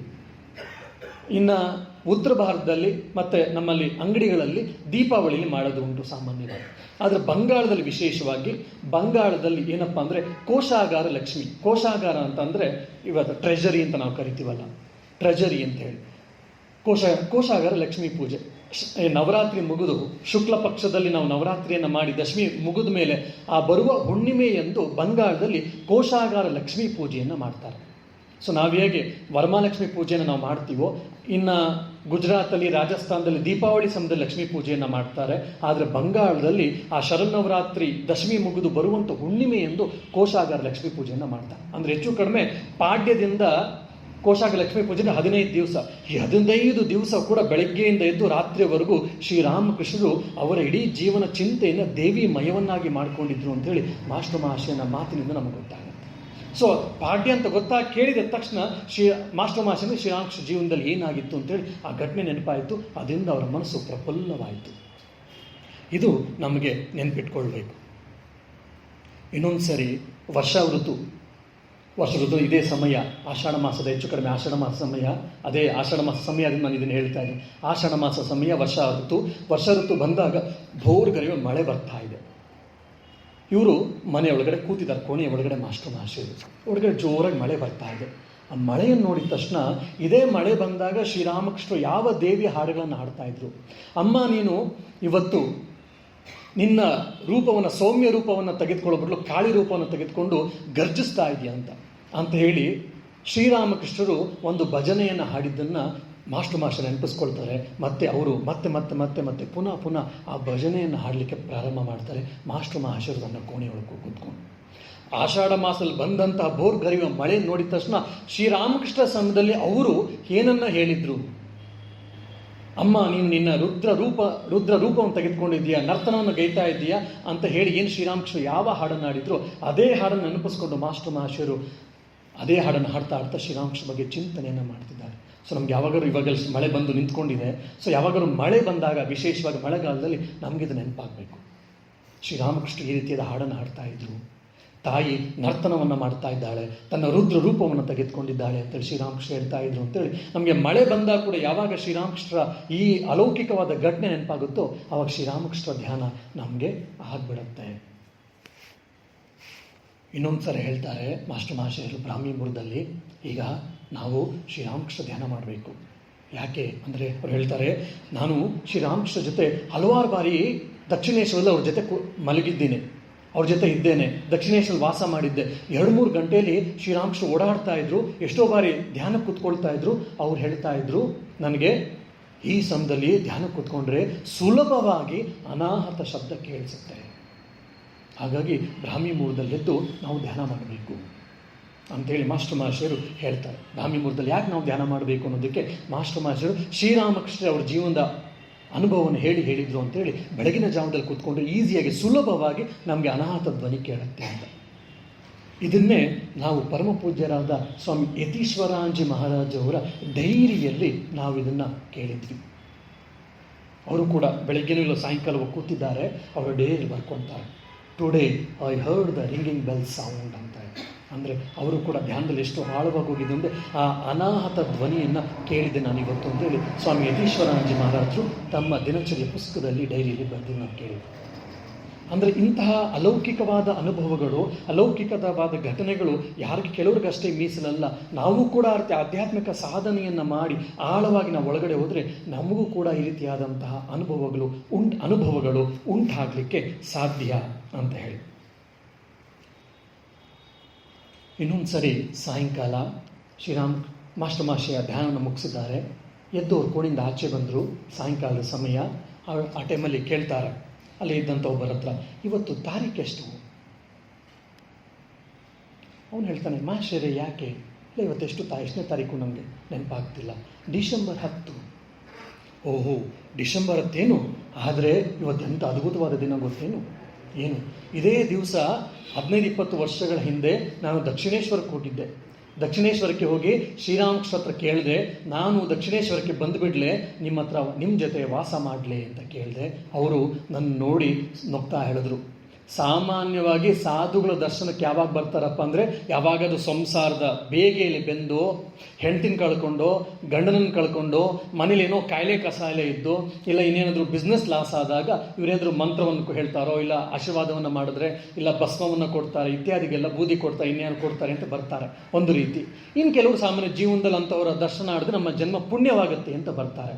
ಅದು ನೀನು ಮತ್ತೆ ಬರ್ತಾ ಇದೆಯಾ, ಬರೋದು ಸಾಲದು ಅಂತ ನನ್ನ ಜೊತೆ ಇರಬೇಕು ಅಂತ ಆಲೋಚನೆ ಮಾಡ್ತಾ ಇದೆಯಲ್ಲ, ಎಂಥ ಅದ್ಭುತವಾದ ಆಲೋಚನೆ. ಆಯಿತು, ನೋಡೋಣ ಬಾ ಅಂದರೆ ನೀನು ನನಗೆ ಸೇರಿದವನು, ಇಲ್ಲಿಗೆ ಸೇರಿದವನು ಅಂತೇಳಿ ಆವತ್ತು ಶ್ರೀರಾಮಕೃಷ್ಣರು ನನಗೆ ಭರವಸೆಯನ್ನು ಕೊಟ್ಟರು. ಅಂದರೆ ನೀನು ನನ್ನ ಅಂತರಂಗಕ್ಕೆ ಸೇರಿದವನು. ಅಂತರಕ್ಕೆ ಸೇರಿದವನು ಅಂತಂದರೆ ಏನಪ್ಪ ಅಂದರೆ ನನ್ನ ಸ್ವಂತದವರು, ನನ್ನ ಶಿಷ್ಯ ಗುಂಪಿಗೆ ಸೇರಿದವನು, ನನಗೆ ಬೇಕಾದವನು, ನನಗೋಸ್ಕರ ನೀನು ನಿನ್ನ ಜೀವನವನ್ನು ಮಾಡ್ತಾ ಇದೆಯಾ ಅಂತೇಳಿ ಈ ಡಿಸೆಂಬರ್ 10ನೇ ತಾರೀಕು ಹೇಳಿದರು. ಎಂಥ ಅದ್ಭುತ ದಿವಸ ಅಲ್ವಾ ಅಂತೇಳಿ ಮಾಸ್ಟರ್ ಮಾಷರು ಹೇಳ್ತಾರೆ. ನೋಡಿ, ಪ್ರತಿಯೊಂದು ದಿವಸವನ್ನು ಕೂಡ ಅವರು ಶ್ರೀರಾಮಕೃಷ್ಣ ಜೊತೆ ಒಂದು ಲಿಂಕ್ ಮಾಡ್ಕೊಳ್ತಾ ಇದ್ರು. ನಾವು ಕಥಾಮೃತವನ್ನು ವಚನವೇದನ ಓದಿರ್ತೀವಿ, ಡೇಟ್ ಎಲ್ಲ ಇರುತ್ತೆ, ನಮಗೇನು ಡೇಟ್ ಬೇಡ ಅಂತ ನಾವು ಮುಂದಕ್ಕೆ ಹೋಗಿರ್ತೀವಿ. ಆ ಡೇಟ್ಗಳನ್ನು ನೆನ್ಪಿಟ್ಕೊಳ್ಳೋಕೆ ನಮ್ಗೆ ಸಾಧ್ಯ ಆಯಿತು ಅಂದರೆ ಆಯಾ ಡೇಟ್ಗಳು ಬಂದಾಗ ರಾಮಕೃಷ್ಣ ಜೀವನದಲ್ಲಿ ಏನಾಗಿತ್ತು, ಯಾರ್ಯಾರು ಭೇಟಿಯಾಗಿದ್ದರು, ಏನೇನು ಅಲೌಕಿಕವಾದ ಘಟನೆಗಳು ನಡೆದಿತ್ತು ಅಂತೇಳಿ 365 ದಿವಸ ನೆನ್ಪಿಟ್ಕೊಳ್ಳಿಕ್ಕೆ ನಮ್ಗೆ ಸಾಧ್ಯ ಆಗದಿದ್ರು ಕೂಡ ಅಟ್ಲೀಸ್ಟ್ ಕೆಲವು ಇಂಪಾರ್ಟೆಂಟು ಪ್ರಮುಖವಾದಂಥ ಘಟನೆಗಳನ್ನು, ಪ್ರಮುಖವಾದಂಥ ವಿಷಯಗಳನ್ನು ನಾವು ನೆನ್ಪಿಟ್ಕೊಳ್ಳುವಂಥದ್ದನ್ನು ನಾವು ಪ್ರಯತ್ನ ಮಾಡಬೇಕು. ಇನ್ನು 82ನೇ ವಯಸ್ಸು ಮಾಸ್ಟರ್ ಮಹಾಶಯರಿಗೆ. ಅವರು ದೇಹವನ್ನು ಬಿಡಲಿಕ್ಕೆ 8 ದಿವಸವಿದೆ. ಅಂಥ ಸಮಯದಲ್ಲಿ ಒಬ್ಬ ಭಕ್ತನಿಗೆ ಬೇಲೂರು ಮಠದಲ್ಲಿ ಕೆಲವು ಸನ್ಯಾಸಿಗಳಿರ್ತಾರೆ. ನೋಡು, ಕಲ್ಕತ್ತೆಯಲ್ಲಿ ಶ್ರೀರಾಮಕೃಷ್ಣರು ಹಲವಾರು ಜಾಗಗಳಲ್ಲೆಲ್ಲ ಹೋಗಿದ್ದಾರೆ. ಆ ಜಾಗಗಳು ಪ್ರತಿಯೊಂದು ಮನೆ ಇರ್ಬೋದು, ಬೀದಿ ಇರ್ಬೋದು, ಶ್ರೀರಾಮಕೃಷ್ಣ ಎಲ್ಲಿ ಹೋಗಿದ್ರು ಅದೆಲ್ಲವೂ ಕೂಡ ತೀರ್ಥಸ್ಥಾನ. ಹಾಗಾಗಿ ಅಲ್ಲೆಲ್ಲ ಹೋಗಿ ನೀನು ಭೇಟಿ ಮಾಡಿ ಬಾ. ಅಲ್ಲಿಗೆಲ್ಲ ನೀನು ಭೇಟಿ ಕೊಟ್ಟು ಬಂದರೆ ನಿನ್ನ ಜನ್ಮ ಪಾವನವಾಗುತ್ತೆ, ನಿನ್ನ ಜನ್ಮ ಸಾರ್ಥಕ ಆಗುತ್ತೆ, ಶ್ರೀರಾಮಕೃಷ್ಣ ಮೇಲೆ ನಿನ್ನ ಭಕ್ತಿ ಜಾಗೃತವಾಗುತ್ತೆ ಅಂತ ಹೇಳಿ ಬೇಲೂರು ಮಠದಲ್ಲಿ ಕೆಲವು ಸನ್ಯಾಸಿಗಳು ಹೇಳಿ ಕಳಿಸ್ತಾರೆ ಈ ಭಕ್ತನಿಗೆ. ಈ ಭಕ್ತನಿಗೆ ಆಲೋಚನೆ ಬರುತ್ತೆ, ಯಾವ್ಯಾವ ಸ್ಥಳಗಳು ಅಂತೇಳಿ ಅವನಿಗೊಂದು 4-5 ಗೊತ್ತಿತ್ತು. ಯಾವ್ಯಾವ ಸ್ಥಳಗಳು ಅಂತ ಯಾರನ್ನು ಕೇಳೋದು? ಅವನು ಯೋಚನೆ ಮಾಡ್ತಾನೆ, ರಾಮಕೃಷ್ಣ ಕಥಾಮೃತವನ್ನು ಬರೆದಿರುವಂತಹ ಗ್ರಂಥಕರ್ತೃಗಳ ಮಾಸ್ಟರ್ ಮಾಷೆ ಬಿಟ್ಟು ಇನ್ನು ಯಾರು ಸರಿಯಾಗಿ ಹೇಳಲಿಕ್ಕೆ ಸಾಧ್ಯ? ಹಾಗಾಗಿ ನಾನು ಮಾಸ್ಟರ್ ಮಾಷೆ ಹತ್ರ ಹೋದರೆ ಚೆನ್ನಾಗಿರುತ್ತೆ ಅಂಥೇಳಿ ಈ ಭಕ್ತ ಬರ್ತಾನೆ ಮಾಸ್ಟರ್ ಮಾಷನ ಹತ್ರ. ತನ್ನ 82ನೇ ವಯಸ್ಸು ಮಾಸ್ಟರ್ ಮಾಷನ್ಗೆ. ಈಗ ಇನ್ನು 8 ದಿವಸ ಆದಮೇಲೆ ಅವರು ದೇಹವನ್ನು ಬಿಡುವಂಥವ್ರು ಇದ್ದಾರೆ ಮಾಸ್ಟರ್ ಮಾಷೆ. ಇಂಥ ಸಮಯದಲ್ಲಿ ಅವ್ರು ಬಂದು ಹೇಳ್ತಾರೆ, ಮಹಾಶಯರೇ, ಬೇಲೂರು ಮಠದಿಂದ ಒಬ್ಬ ಸನ್ಯಾಸಿಗಳು ನನಗೆ ಹೇಳಿದ್ರು, ನನಗೊಂದು 4-5 ಸ್ಥಳ ಅಷ್ಟೇ ಗೊತ್ತಿದೆ, ಇನ್ನೊಂದು 4-5 ಸ್ಥಳ ಯಾವುದಾದ್ರು ಇದ್ದರೆ ಪ್ರಮುಖವಾದ ನೀವು ಹೇಳಿದ್ರೆ ಆ ಸ್ಥಾನಗಳೆಲ್ಲ ಹೋಗಿ ನನ್ನ ಜನ್ಮವನ್ನು ನಾನು ಭಾವನವನ್ನಾಗಿ ಮಾಡ್ಕೊಳ್ತೀನಿ ಅಂತ ಹೇಳಿ ಅವನು ಹೇಳ್ತಾನೆ. 4-5 ಜಾಗ ಗೊತ್ತು, ಇನ್ನೊಂದು 4-5-6 ಜಾಗ ಹೇಳ್ಬೋದು ಅಂಥೇಳಿ. ಪ್ರಾಯಶಃ ನಾವ್ಯಾರೂ ಊಹೆ ಮಾಡಲಿಕ್ಕೆ ಸಾಧ್ಯ ಇಲ್ಲ. ಅವರು ಒಂದೊಂದೇ ಬಾಯಿ ಒಂದು ಮಧ್ಯೆ ಉಸಿರನ್ನು ತೆಗೆದುಕೊಳ್ಳದೆ ಹೇಳಲಿಕ್ಕೆ ಪ್ರಾರಂಭ ಮಾಡ್ತಾರೆ ಮಾಸ್ಟರ್ ಮಾಷೆಯವರು ವಿತ್ ಫುಲ್ ಆಫ್ ಡೀಟೇಲ್ಸ್. ಎಷ್ಟು ಅಂದರೆ 52 ಜಾಗಗಳನ್ನು ಹೇಳಿ ಮಾಸ್ಟರ್ ಮಾಷೆಯರು ತಮ್ಮ ಉಸಿರನ್ನು ನಿಲ್ಲಿಸ್ತಾರೆ, ಅಂದರೆ ಹೇಳೋದನ್ನು ನಿಲ್ಲಿಸ್ತಾರೆ. 52 ಸ್ಥಳಗಳನ್ನು ಹೇಳ್ತಾರೆ. ಎಲ್ಲ 52 ಸ್ಥಳಗಳಲ್ಲಿ ಶ್ರೀರಾಮಕೃಷ್ಣ ಭೇಟಿ ಕೊಟ್ಟಿದ್ದರು. ಹಾಗಾಗಿ ಪ್ರತಿಯೊಂದು ಸ್ಥಳವು ತೀರ್ಥಸ್ಥಾನ, ಪ್ರತಿಯೊಂದು ಪವಿತ್ರವಾದ ಸ್ಥಾನ. ಇಲ್ಲೆಲ್ಲ ಹೋದರೆ ನಿಮಗೆ ಶ್ರೀರಾಮಕೃಷ್ಣ ಮೇಲಿರುವಂಥ ಭಕ್ತಿ ಇನ್ನೂ ಹೆಚ್ಚು ಜಾಗೃತವಾಗುತ್ತೆ ಅಂತ. ಆಮೇಲೆ ಸ್ವಲ್ಪ ಹೊತ್ತು ಬ್ರೇಕ್ ತೊಗೊಂಡು ಆಮೇಲೆ ಯೋಚನೆ ಮಾಡಿ, ಸ್ವಲ್ಪ ನಂಗೆ ನೆನಪಾಗ್ತೀರಿ, ಇನ್ನೂ ಸ್ವಲ್ಪ ನೆನಪು ಮಾಡ್ಕೊಂಡು ಹೇಳ್ತೀನಿ ಅಂತ ಸ್ವಲ್ಪ ಹೊತ್ತು ಆದಮೇಲೆ ಇನ್ನೂ 30 ಹೆಸರುಗಳನ್ನು ಹೇಳ್ತಾರೆ. ಅಂದರೆ ಟೋಟಲಿ 82 ಸ್ಥಾನಗಳನ್ನು ಹೇಳ್ತಾರೆ ಮಾಸ್ಟರ್ ಮಹಾಶಯ. ಯಾರಿಗೆ ಸ್ವಾಮಿ ವಿವೇಕಾನಂದರಿಗೂ ಸಾಧ್ಯ ಆಗ್ತಿತ್ತೋ ಇಲ್ವೋ, ನನಗಂತೂ ಡೌಟು. 82 ಸ್ಥಾನಗಳನ್ನು ತನ್ನ 82ನೇ ವಯಸ್ಸಿನಲ್ಲಿ ಮಾಸ್ಟರ್ ಮಹಾಶಯರು ಹೇಳ್ತಾರೆ ಅಂದರೆ ಅವರ ಮನಸ್ಸು ಹೇಗಿತ್ತು. 60ಗೆ ಅಳುಮಳ್ಳು ಅಂತ ನಾವೆಲ್ಲ ಹೇಳ್ತಾ ಇರ್ತೀವಿ ಸಾಮಾನ್ಯವಾಗಿ. 82ನೇ ವಯಸ್ಸಲ್ಲಿ 82 ಜಾಗಗಳನ್ನು ಹೇಳಿದ್ದಾರೆ ಮಾಸ್ಟರ್ ಮಹಾಶಯ. ಅಂದರೆ ಅವರ ಮನಸ್ಸು, ಅವರ ಬುದ್ಧಿ, ಅವರ ಸ್ಮೃತಿ, ಅಂದರೆ ಮೆಮೊರಿ ಪವರ್ ಎಂಥ ಅತೀಕ್ಷ್ಣವಾಗಿತ್ತು. ಅವರ ಆರೋಗ್ಯ ಹೇಗಿರಬಹುದಿತ್ತು. ಮತ್ತು ಅವರ ಆಗಾಗಲೇ ಶರೀರ ಪ್ರಾಬ್ಲಮ್ ಇತ್ತು, ಮತ್ತು ಅವ್ರ ಜ್ವರ ಎಲ್ಲ ಬಂದು ಬಳಲಿ ಬೆಂಡಾಗಿದ್ದರು. ಅದೆಲ್ಲ ಇದ್ದರೂ ಕೂಡ ಶ್ರೀರಾಮಕೃಷ್ಣ ಅಂತ ಹೇಳಿದ ತಕ್ಷಣ ಅವರಲ್ಲಿ ಹೇಳಿದ್ನಲ್ಲಾಗಲೇ ಶಕ್ತಿ ಉಕ್ಕಿ ಹರಿತಾ ಇತ್ತು, ಎಲ್ಲವನ್ನು ಮರೆತು ಬಿಡ್ತಾ ಇತ್ತು. ಏನೋ ಶ್ರೀರಾಮಕೃಷ್ಣನ ನಮ್ಮ ಉಸಿರನ್ನಾಗಿ ಮಾಡಿಕೊಂಡ್ರೆ ಏನಂದರೆ ಎಷ್ಟೇ ವಯಸ್ಸಿನಲ್ಲಿ ಅಂತಹ ಪ್ರಾಬ್ಲಮ್ಸ್ ಬಂದರೂ ಕೂಡ ರಾಮಕೃಷ್ಣ ಹೆಸರು ಕೇಳಿದ ತಕ್ಷಣ ನಮಗೆ ಸುಮ್ಮನೆ ಆಗ್ಬಿಡುತ್ತೆ. ಇದನ್ನೇ ಪ್ರಾಯಶಃ 2004-5 ಇದೆಲ್ಲ ಯಾವ ಪುಸ್ತಕದಲ್ಲೂ ಸಿಗಲ್ಲ. ನಮಗೆ ಭಕ್ತಿಭಾವ ಜಾಸ್ತಿ ಆಗಲಿ ಅನ್ನುವಂಥಕ್ಕೆ ಮಾತ್ರ ಈ ಘಟನೆಗಳನ್ನೆಲ್ಲ ಹೇಳ್ತಾ ಇರ್ತೀವಿ. ಮತ್ತೆ ದಯವಿಟ್ಟು ಯಾರ ಹತ್ರ ಹೇಳಬೇಡಿ, ನಮ್ಗೆ ಇಟ್ಕೊಳ್ತಾರೆ ಸಾಧುಗಳೆಲ್ಲ. ಏನಂದರೆ 2004-5 ನಡೆದಂಥ ಘಟನೆ. ಸ್ವಾಮಿ ಪ್ರಿಯಾನಂದಜಿ ಮಹಾರಾಜ್ ಅಂತ ಹೇಳಿ, ಇವರು ಕೂಡ ಅದ್ಭುತವಾದಂಥ ಆಧ್ಯಾತ್ಮಿಕ ಸಾಧಕರು. ಬೆಳಗ್ಗೆ 4 ಗಂಟೆಗೆ ಹೇಳ್ತಾ ಇದ್ರು ಇವರು. ಅಲ್ಸೂರಲ್ಲಿ ಅವರ ವಿಶ್ರಾಂತಿ ಜೀವನವನ್ನು ನಡೆಸ್ತಾ ಇದ್ರು. ಅವ್ರ ಜೊತೆ ಇರುವಂತಹ ಒಂದು ಅವಕಾಶ ನನಗೂ ಸಿಕ್ಕಿತ್ತು. ಬೆಳಗ್ಗೆ 4 ಗಂಟೆಗೆ ಹೇಳ್ತಾ ಇದ್ರು ಇವರು. ಬೆಳಗಿನ ಕೆಲಸಗಳನ್ನು ಮುಗಿಸ್ಕೊಂಡು ಅವರು ದೇವಸ್ಥಾನಕ್ಕೆ ಬಂದು ಧ್ಯಾನಕ್ಕೆ ಕೂತ್ಕೊಳ್ಳೋರು 6 ಗಂಟೆವರೆಗೂ. ಆಮೇಲೆ ಒಂದು ಸ್ವಲ್ಪ ರೂಮ್ಗೆ ಹೋಗಿ ಟೀಯನ್ನು ಕುಡಿದು ಮತ್ತೊಂದು 1/2-3/4 ಗಂಟೆ ಬೇರೆ ಬೇರೆ ತಿಂತ ಓದಿ ಮತ್ತೆ ಊಟಕ್ಕೆ ತಿಂಡಿಗೆ ಬರ್ತಾಯಿದ್ರು. ತಿಂಡಿ ಆದಮೇಲೆ ವಾಕ್ ಮಾಡೋರು. ವಾಕ್ ಮಾಡಿ ಬ್ರಹ್ಮಚಾರಿಗಳು ಯಾರಾದರೂ ಇದ್ದರೆ ಸಂಗೀತ ಕಲಿಬೇಕು ಅಂತ ಬಯಸಿದರೆ ತನ್ನ 70ನೇ ವಯಸ್ಸಿನಲ್ಲಿ ನಮಗೆಲ್ಲ ಭಜನೆಗಳನ್ನು ಹೇಳಿಕೊಟ್ರು ಅವರು.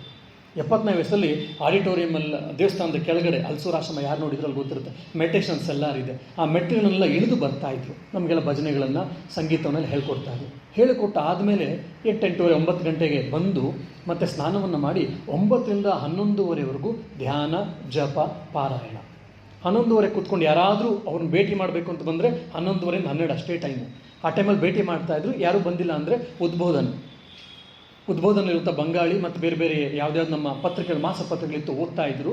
12 ಗಂಟೆಗೆ ಮತ್ತೆ ಊಟ ಆದಮೇಲೆ ಅಲ್ಲೇ ವರಂಡಾದಲ್ಲಿ ನಮಗಳ ಜೊತೆ ಒಂದು 1/4 ಗಂಟೆ ವಾಕ್ ಮಾಡ್ತಾಯಿದ್ರು. ಮತ್ತೆ ಹೋಗಿ ಒಂದು 1/2-3/4 ಗಂಟೆ ರೆಸ್ಟು, ಮತ್ತು 2ರಿಂದ 2:15 ಏನೋ ಓದು, ಮತ್ತೆ ಜಪ ಕೂತ್ಕೊಳ್ಳೋರು. 4:15ಗೆ ಸ್ವಲ್ಪ ಟೀ ತೆಗೆದುಕೊಳ್ಳೋರು. ಮತ್ತು 4:15ರಿಂದ 5:15ವರೆಗೂ ಯೋಗಾಸನ ಮಾಡೋರು.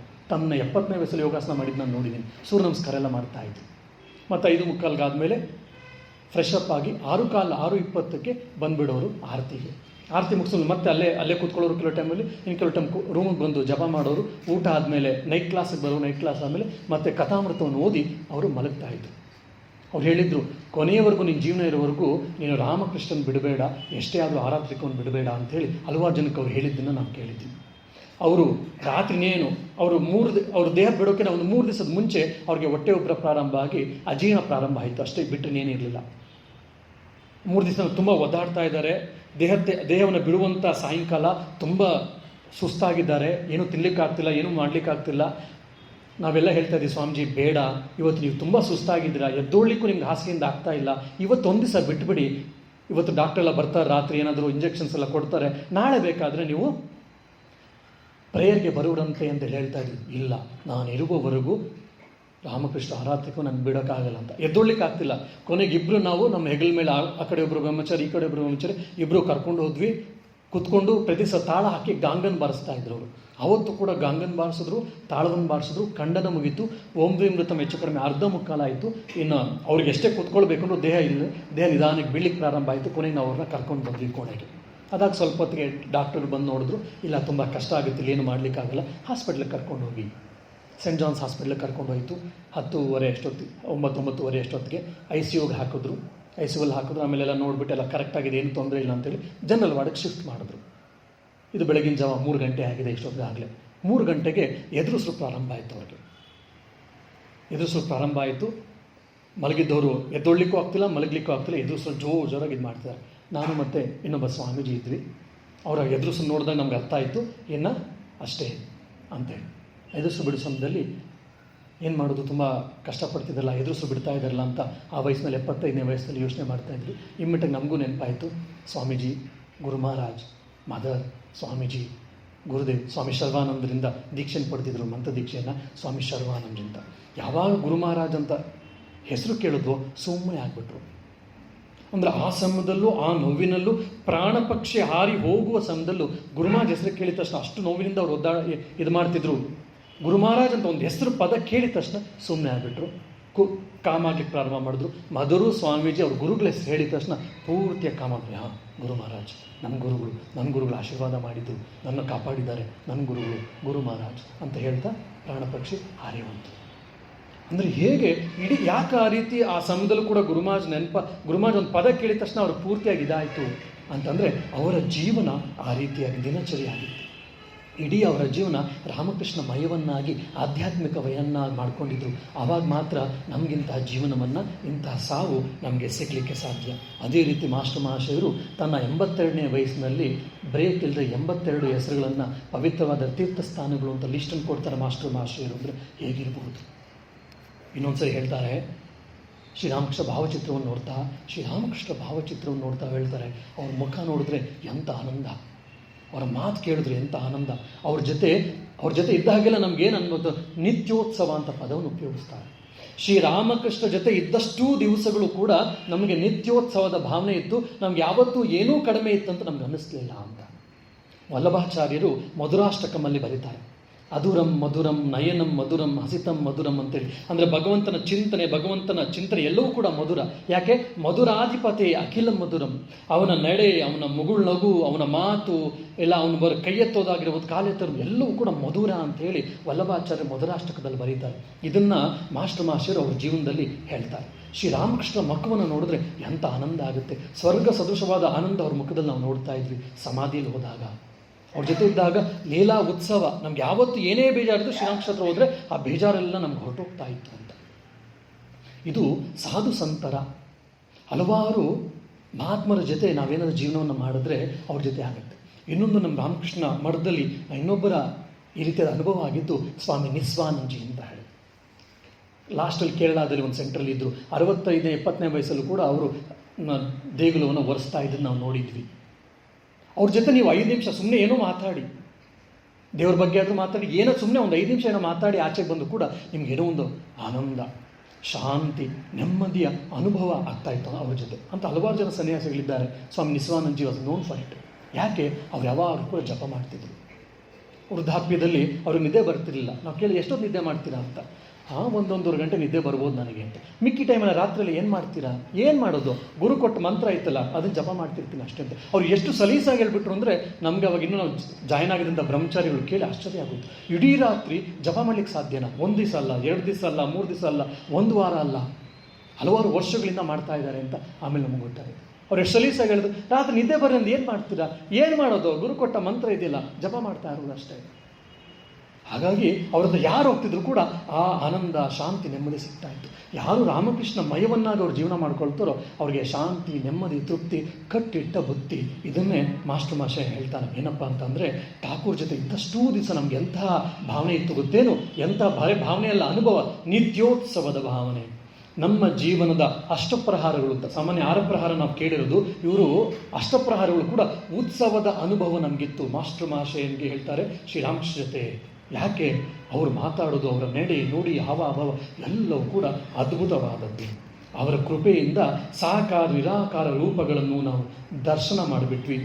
ಮನುಷ್ಯರಂತೆ ಮರ್ತ್ಯರಂತಿದ್ದಂಥ ನಮ್ಮನ್ನು ಅವರು ಅಮೃತ ಪುತ್ರರನ್ನಾಗಿ ಮಾಡಿಬಿಟ್ರು ಅಂತ ಮಾತು.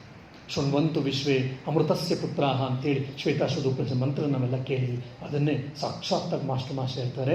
ಶ್ರೀರಾಮಕೃಷ್ಣರ ದಿವ್ಯ ಸಾಂಗತ್ಯದಿಂದ, ಶ್ರೀರಾಮಕೃಷ್ಣರ ಕೃಪೆಯಿಂದ, ಶ್ರೀರಾಮಕೃಷ್ಣರ ಸತ್ಸಂಗದಿಂದ, ಶ್ರೀರಾಮಕೃಷ್ಣರ ಸಂಸರ್ಗದಿಂದ ಮರ್ತ್ಯರಾಗಿರುವ ನಾವು ಅಮೃತತ್ವವನ್ನು ಪಡೆದು ಬಿಟ್ವಿ. ಭಯ ಆಗಿತ್ತು. ಯಾಕೆ? ಮಾಸ್ಟರ್ ಮಹಾಶಯನ ಜೀವನ ಎಲ್ಲಿಂದ ಪ್ರಾರಂಭ ಆಗಿದ್ದು? ಅವನು ಆತ್ಮಹತ್ಯೆ ಮಾಡ್ಕೊಳ್ಬೇಕು ಅಂತ ಇದ್ದಂಥ ಮಾಸ್ಟರ್ ಮಹಾಶಯ ಇವತ್ತು ಆತ್ಮಜ್ಞಾನಿ ಆದ. ಆದರೆ ಹೇಳ್ತಾರೆ, ಜೀವನದಲ್ಲಿ ನಾನು ಭಯದಿಂದ ಜರ್ಜರಿತನಾಗಿದ್ದೆ. ಏನಾಗುತ್ತೋ ಅಂತ ಆಂಗ್ಸೈಟಿ ಅಂತ ನಾವು ಇವತ್ತು ಕರಿತೀವಿ, ಸ್ಟ್ರೆಸ್ ಅಂತ ಕರಿತೀವಲ್ಲ, ಆ ರೀತಿ ನನಗೂ ಕೂಡ ಭಯ ಆವರಿಸಿತ್ತು. ನಮಗೇನಾಗುತ್ತೋ ಅಂತಿತ್ತು. ಆದರೆ ರಾಮಕೃಷ್ಣನ ಸಂಸರ್ಗಕ್ಕೆ ಬಂದಮೇಲೆ ಆ ಭಯ ಸಂಪೂರ್ಣವಾಗೋಯ್ತು. ಯಾಕೆ? ಅವರೇ ಅಭಯ ಅಲ್ವೇ? ಇಲ್ಲಿ ಪ್ರಕೃತಿಂ ಪರಮಾಂ ಅಭಯಾಂ ವರದಾಂ.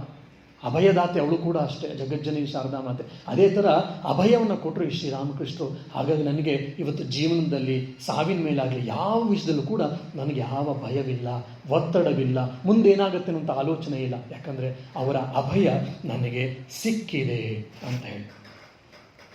ಇದನ್ನು ಇನ್ನೊಂದು ಕಡೆ ಗೋಕುಲ್ ದಾಸ್ ಡೇ ಅನ್ನುವಂತಹ ಒಬ್ಬ ಭಕ್ತ ಕೇಳ್ತಾನೆ, ರಾಮಕೃಷ್ಣ ಜೊತೆ ನೀವಿದ್ರಲ್ಲ, ನಿಮ್ಗೇನು ಸಿಕ್ತು, ನಿಮ್ಮ ಅನುಭವ ಏನು ಹೇಳ್ತೀರಾ ಅಂತ. ಅವ್ರು ಹೇಳ್ತಾರೆ, ನೋಡಿ ಒಂದೇ ಪದದಲ್ಲಿ ಹೇಳ್ಬಿಡ್ತೀನಿ, ಒಂದೇ ವಾಕ್ಯನೂ ಅಲ್ಲ, ಒಂದೇ ಪದ. ಎಂಥ ಅದ್ಭುತವಾದ ಮಾತಿದು. ಏನು ಶ್ರೀರಾಮಕೃಷ್ಣ ನಮ್ಗೆ ಏನು ಸಿಕ್ತು ಅಂದರೆ ಒಂದೇ ಪದ, ಮಾತು ಅಲ್ಲ, ವಾಕ್ಯನೂ ಏನು, ಶ್ರದ್ಧೆ. ಏನರ ಮೇಲೆ ಶ್ರದ್ಧೆ? ಭಗವಂತನ ಇರುವಿಕೆಯ ಮೇಲೆ ಶ್ರದ್ಧೆ, ಭಗವಂತನ ಮೇಲೆ ಶ್ರದ್ಧೆ, ಮತ್ತು ತನ್ನ ನೈಜ ಸ್ವರೂಪದ ಮೇಲೆ, ಆತ್ಮ ಇದೆ, ಬ್ರಹ್ಮನ್ ಇದೆ ಅಂತ ಏನು ವೇದ ಉಪನಿಷತ್ತುಗಳು ಹೇಳುತ್ತೋ ಅದ್ರ ಮೇಲೆ ನನಗೆ ಶ್ರದ್ಧೆ ಉಂಟಾಯಿತು. ಅದ್ರ ಮೇಲೆ ಯಾವುದೇ ಅಪನಂಬಿಕೆ, ಅವಿಶ್ವಾಸ ಎಳ್ಳಷ್ಟು ನನಗೆ ಇವತ್ತಿಲ್ಲ. ಅದು ನನಗೆ ಶ್ರೀರಾಮಕೃಷ್ಣನಿಂದ ಸಿಕ್ಕಿದ್ದು ಅಂತ ಹೇಳ್ತಾರೆ. ಇದನ್ನೇ ಸ್ವಾಮೀಜಿ ಬರೀತಾರೆ, ಸಂಶಯ ಅನ್ನುವಂಥ ರಾಕ್ಷಸನನ್ನು ನಾಶ ಮಾಡಲಿಕ್ಕೆ ಶ್ರೀರಾಮಕೃಷ್ಣರು ಅವತರಿಸಿ ಬಂದರು. ರಾಮ ಬಂದ, ಹಲವಾರು ರಾಕ್ಷಸನ ಸಂಹಾರ ಮಾಡ್ದ. ಭಗವಂತ ಕೃಷ್ಣ ರೂಪದಲ್ಲಿ ಬಂದ, ಹಲವಾರು ರಾಕ್ಷಸನ ಸಂಹಾರ ಮಾಡ್ದ. ಅದೇ ಭಗವಂತ ದೇವಿಯ ರೂಪದಲ್ಲಿ ಬಂದ, ಹಲವಾರು ರಾಕ್ಷಸನ ಸಂಹಾರ ಮಾಡ್ದ. ಶ್ರೀರಾಮಕೃಷ್ಣ ರೂಪದಲ್ಲಿ ಯಾವ ರಾಕ್ಷಸನೂ ಸಂಹಾರ ಮಾಡಲಿಲ್ಲ ಶ್ರೀರಾಮಕೃಷ್ಣರು. ಮತ್ತು ಇವರು ಧರ್ಮ ಸಂಸ್ಥಾಪನೆ ಹೆಂಗೆ ಮಾಡಿದ್ದು? ಅವ್ರಿಗೆ ಶ್ರೀರಾಮಕೃಷ್ಣರು ಒದ್ರು ಕೂಡ ಸುಮ್ಮನೆ ಇದ್ರು ಶ್ರೀರಾಮಕೃಷ್ಣರು. ಅವ್ರನ್ನ ನಾವು ಹೆಂಗೆ ಅವತಾರ ಪುರುಷ ಅಂತ ಕರೆಯುವುದು? ಅವ್ರು ಯಾವ ರಾಕ್ಷಸನನ್ನು, ಯಾವ ಅಸುರನನ್ನು ಸಂಹಾರ ಮಾಡಲಿಲ್ವಲ್ಲ ಅಂತ ಕೇಳಿದ್ರೆ ಸ್ವಾಮೀಜಿ ಹೇಳ್ತಾರೆ, ಸಂಶಯ ರಾಕ್ಷಸನನ್ನು ನಾಶ ಮಾಡ್ಲಿಕ್ಕೆ ಬಂದರು ಶ್ರೀರಾಮಕೃಷ್ಣರು. ಆ ಸಂಶಯ ರಾಕ್ಷಸನ ನಾಶ ಮಾಡ್ತಾರೆ. ಯಾರು ಆ ಸಂಶಯ ರಾಕ್ಷಸ ಅಂದರೆ ನನ್ನಲ್ಲಿ ನಿಮ್ಮಲ್ಲಿ ಇರುವಂಥ ಪ್ರತಿಯೊಬ್ಬ ಸಂಶಯ ರಾಕ್ಷಸನನ್ನು ನಾಶ ಮಾಡ್ಲಿಕ್ಕೆ ಬಂದರು.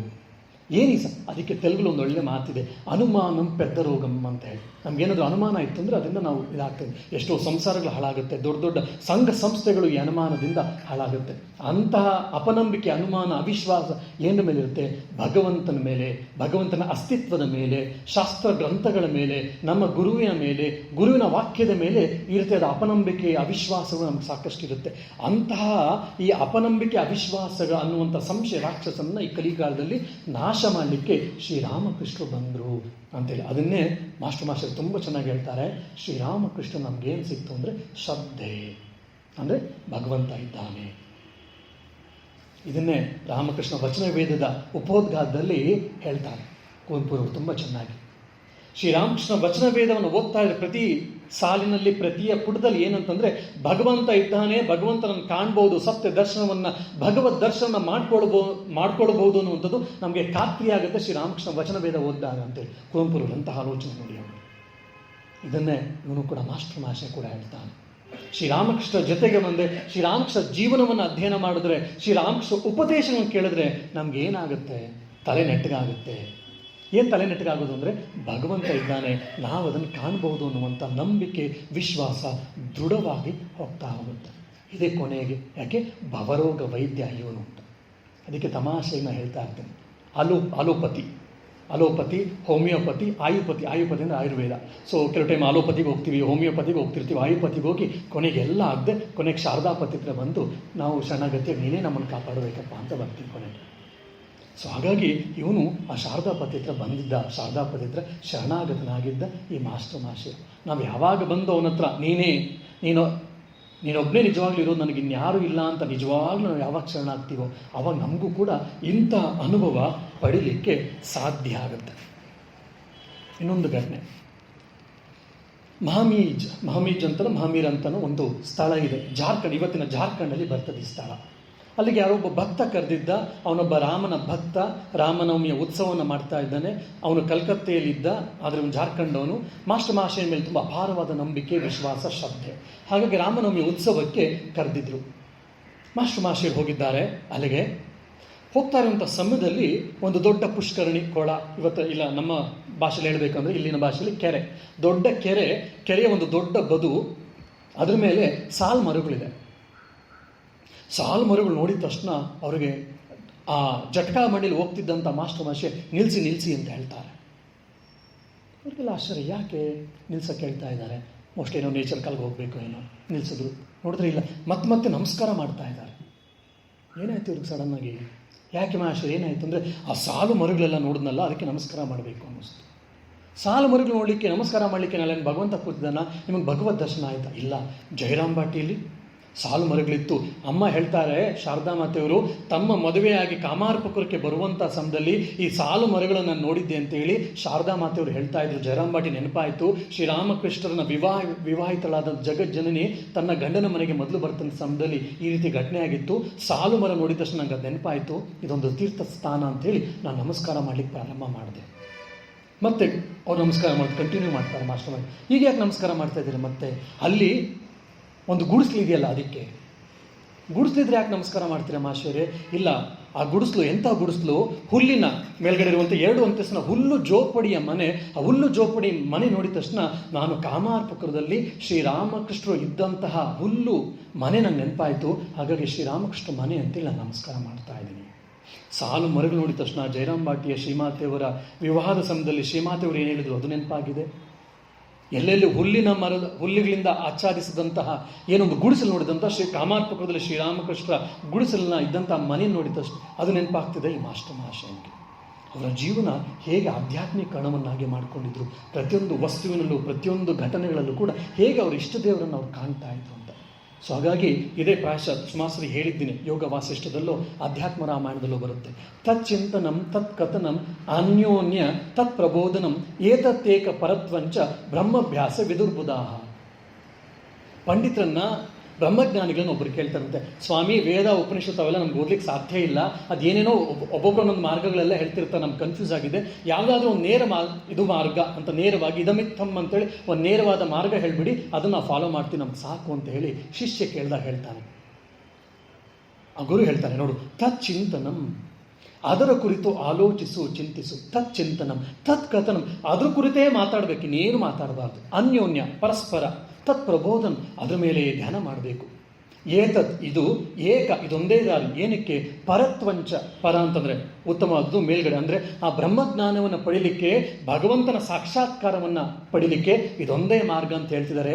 ಇದು ನನ್ನ ಮಾತಲ್ಲ, ಬ್ರಹ್ಮಭ್ಯಾಸ ವಿದುರ್ಬುಧಾಹ, ಬ್ರಹ್ಮದ ಅಭ್ಯಾಸವನ್ನು ಮಾಡಿರುವಂತಹ, ಅಂದರೆ ಬ್ರಹ್ಮಜ್ಞಾನವನ್ನು ಅನುಭವ ಮಾಡಿಕೊಂಡು ಆ ಮಾರ್ಗದಲ್ಲಿ ಪಥದಲ್ಲಿ ಹೋಗಿ ಯಾರು ಬ್ರಹ್ಮಜ್ಞಾನವನ್ನು ಆಗಿದೆಯೋ ಅಂಥ ಬ್ರಹ್ಮಭ್ಯಾಸಿಗಳು, ವಿದುಹು ತಿಳಿದವರು, ಬುಧಾಹ ಪಂಡಿತರು, ಬ್ರಹ್ಮಜ್ಞಾನಿಗಳು ಹೇಳ್ತಿದ್ದಾರೆ, ಯಾವಾಗಲೂ ಅದ್ರ ಬಗ್ಗೆ ಆಲೋಚನೆ ಮಾಡ್ತಿರಬೇಕು, ಅದ್ರ ಬಗ್ಗೆ ಅದ್ರ ಬಗ್ಗೆ ಚಿಂತನೆ ಮಾಡಬೇಕು, ಅದ್ರ ಬಗ್ಗೆ ಮಾತಾಡ್ತಿರಬೇಕು, ಅದ್ರ ಮೇಲೆ ಧ್ಯಾನ ಮಾಡಬೇಕು. ಆವಾಗ ಇದೊಂದೇ ದಾರಿ ಭಗವಂತನ ಪಡೀಲಿಕ್ಕೆ, ಆತ್ಮದರ್ಶನ ಮಾಡಲಿಕ್ಕೆ ಅಂತ ಹೇಳ್ತಾರೆ ಅಂತ ಹೇಳಿ ವಸಿಷ್ಠರು ಹೇಳುವಂಥದ್ದನ್ನು ನಾವು ಕೇಳ್ತೀವಿ. ರಾಮ ಕೇಳಿದಾಗ ಇದನ್ನೇ ಮಾಸ್ಟರ್ ಮಹಾಶಯರು ತಮ್ಮ ಜೀವನದಲ್ಲಿ ಮಾಡಿದ್ದು. ತಚ್ಚಿಂತನಂ ತತ್ ಕಥನಂ ಅನ್ಯೋನ್ಯ ತತ್ ಪ್ರಬೋಧನಂ ಏತತ್ತೇಕ ಪರತ್ವಂಚ ಬ್ರಹ್ಮಭ್ಯಾಸ ವಿದುರ್ಬುಧಾಹ ಅಂತ. ಸೊ ನಾವೇನು ತುಂಬ ಸಾಧನೆ ಮಾಡಬೇಕು, ಹಿಮಾಲಯಕ್ಕೆ ಹೋಗಿ ಕಷ್ಟಪಡಬೇಕು, ಇತ್ಯಾದಿಗಳೆಲ್ಲ ನಮಗೆಲ್ಲ ಮನಸ್ಸಿಗೆ ಬರ್ತಾ ಇರುತ್ತೆ. ಆಮೇಲೆ ನಾವು ಸಾಮಾನ್ಯ ಗೃಹಸ್ಥರು, ನಮ್ಮ ಸಂಸಾರ ಎಲ್ಲ ಇದೆ, ನಮ್ಗೇನು ಮಾಡೋಕ್ಕಾಗುತ್ತೆ ಅನ್ನುವಂಥ ಪ್ರಶ್ನೆ, ಸಂಶಯ ಕೂಡ ನಮ್ಗೆ ಬರ್ತಾ ಇರುತ್ತೆ. ಆದರೆ ನಮ್ಗೆ ಇವರೇ ಕೂಡ ಅದ್ಭುತವಾಗಿ ನಮ್ಗೆ ತೋರಿಸ್ಕೊಟ್ಟಿದ್ದಾರೆ. ಇಡೀ ನಮ್ಮ ಜೀವನವನ್ನು ಶ್ರೀರಾಮಕೃಷ್ಣ ಮಯವನ್ನಾಗಿ ಹೇಗೆ ಮಾಡೋದು ತೋರಿಸ್ಕೊಟ್ಟಿದ್ದಾರೆ. ಹಾಗೆ ಶ್ರೀರಾಮಕೃಷ್ಣನ ಮತ್ತೆ ಪುನಃ ನಾವೇನಾದರೂ ಆಲೋಚನೆ ಮಾಡಿಬಿಟ್ವಿ ಅಂತ ಅಂದರೆ, ಶ್ರೀರಾಮಕೃಷ್ಣ ಬಗ್ಗೆ ಮತ್ತೆ ಆಲೋಚನೆ ಮಾಡಿಬಿಟ್ವಿ ಅಂದರೆ ನಮಗೆ ಸಾಧನೆ ಸುಲಭವಾಗುತ್ತೆ, ಮುಕ್ತಿ ಕಟ್ಟಿಟ್ಟ ಬುದ್ಧಿ ನಮಗಾಗುತ್ತೆ. ಅಂತಹ ಶ್ರದ್ಧೆಯನ್ನು, ಅಂತಹ ಭಕ್ತಿಯನ್ನು ನಮಗೆ ಶ್ರೀರಾಮಕೃಷ್ಣರು ಕೊಡಲಿ. ಈ ಗುರುಪೂರ್ಣಿಮೆ ಬರ್ತಾ ಇದೆ, ಆ ಸಂದರ್ಭ ನಮಗೆಲ್ಲ ಕೊಟ್ಟು ಆ ಅಧ್ಯಾತ್ಮ ಮಾರ್ಗದಲ್ಲಿ ನಾವೆಲ್ಲರೂ ಕೂಡ ಪ್ರತಿಷ್ಠಿತರಾಗಿ ನಮ್ಮ ಜೀವನದ ಪರಮ ಗುರಿಯನ್ನು ಮುಟ್ಟಿ ನಾವು ಸಾರ್ಥಕತೆಯನ್ನು ಪಡ್ಕೊಳ್ಳೋಣ. ಈ ಮಾಯೆಯ ಸಾಗರದಿಂದ, ಸಂಸಾರ ಚಕ್ರದಿಂದ ಆಚೆ ಬರುವಂತಹ ಪ್ರಯತ್ನವನ್ನು ನಾವೆಲ್ಲ ಮಾಡೋಣ ಅಂತೇಳಿ ಈ ಕೆಲವಿನ ಮಾತಿನ ಪುಷ್ಪಗಳನ್ನು ಅವರ ಚರಣಕ್ಕೆ ಸಮರ್ಪಿಸ್ತೇನೆ. ಓಂ ಶಾಂತಿ ಶಾಂತಿ ಶಾಂತಿ. ಹರಿ ಓಂ ತತ್ಸತ್. ಶ್ರೀರಾಮಕೃಷ್ಣಾರ್ಪಣಮಸ್ತು.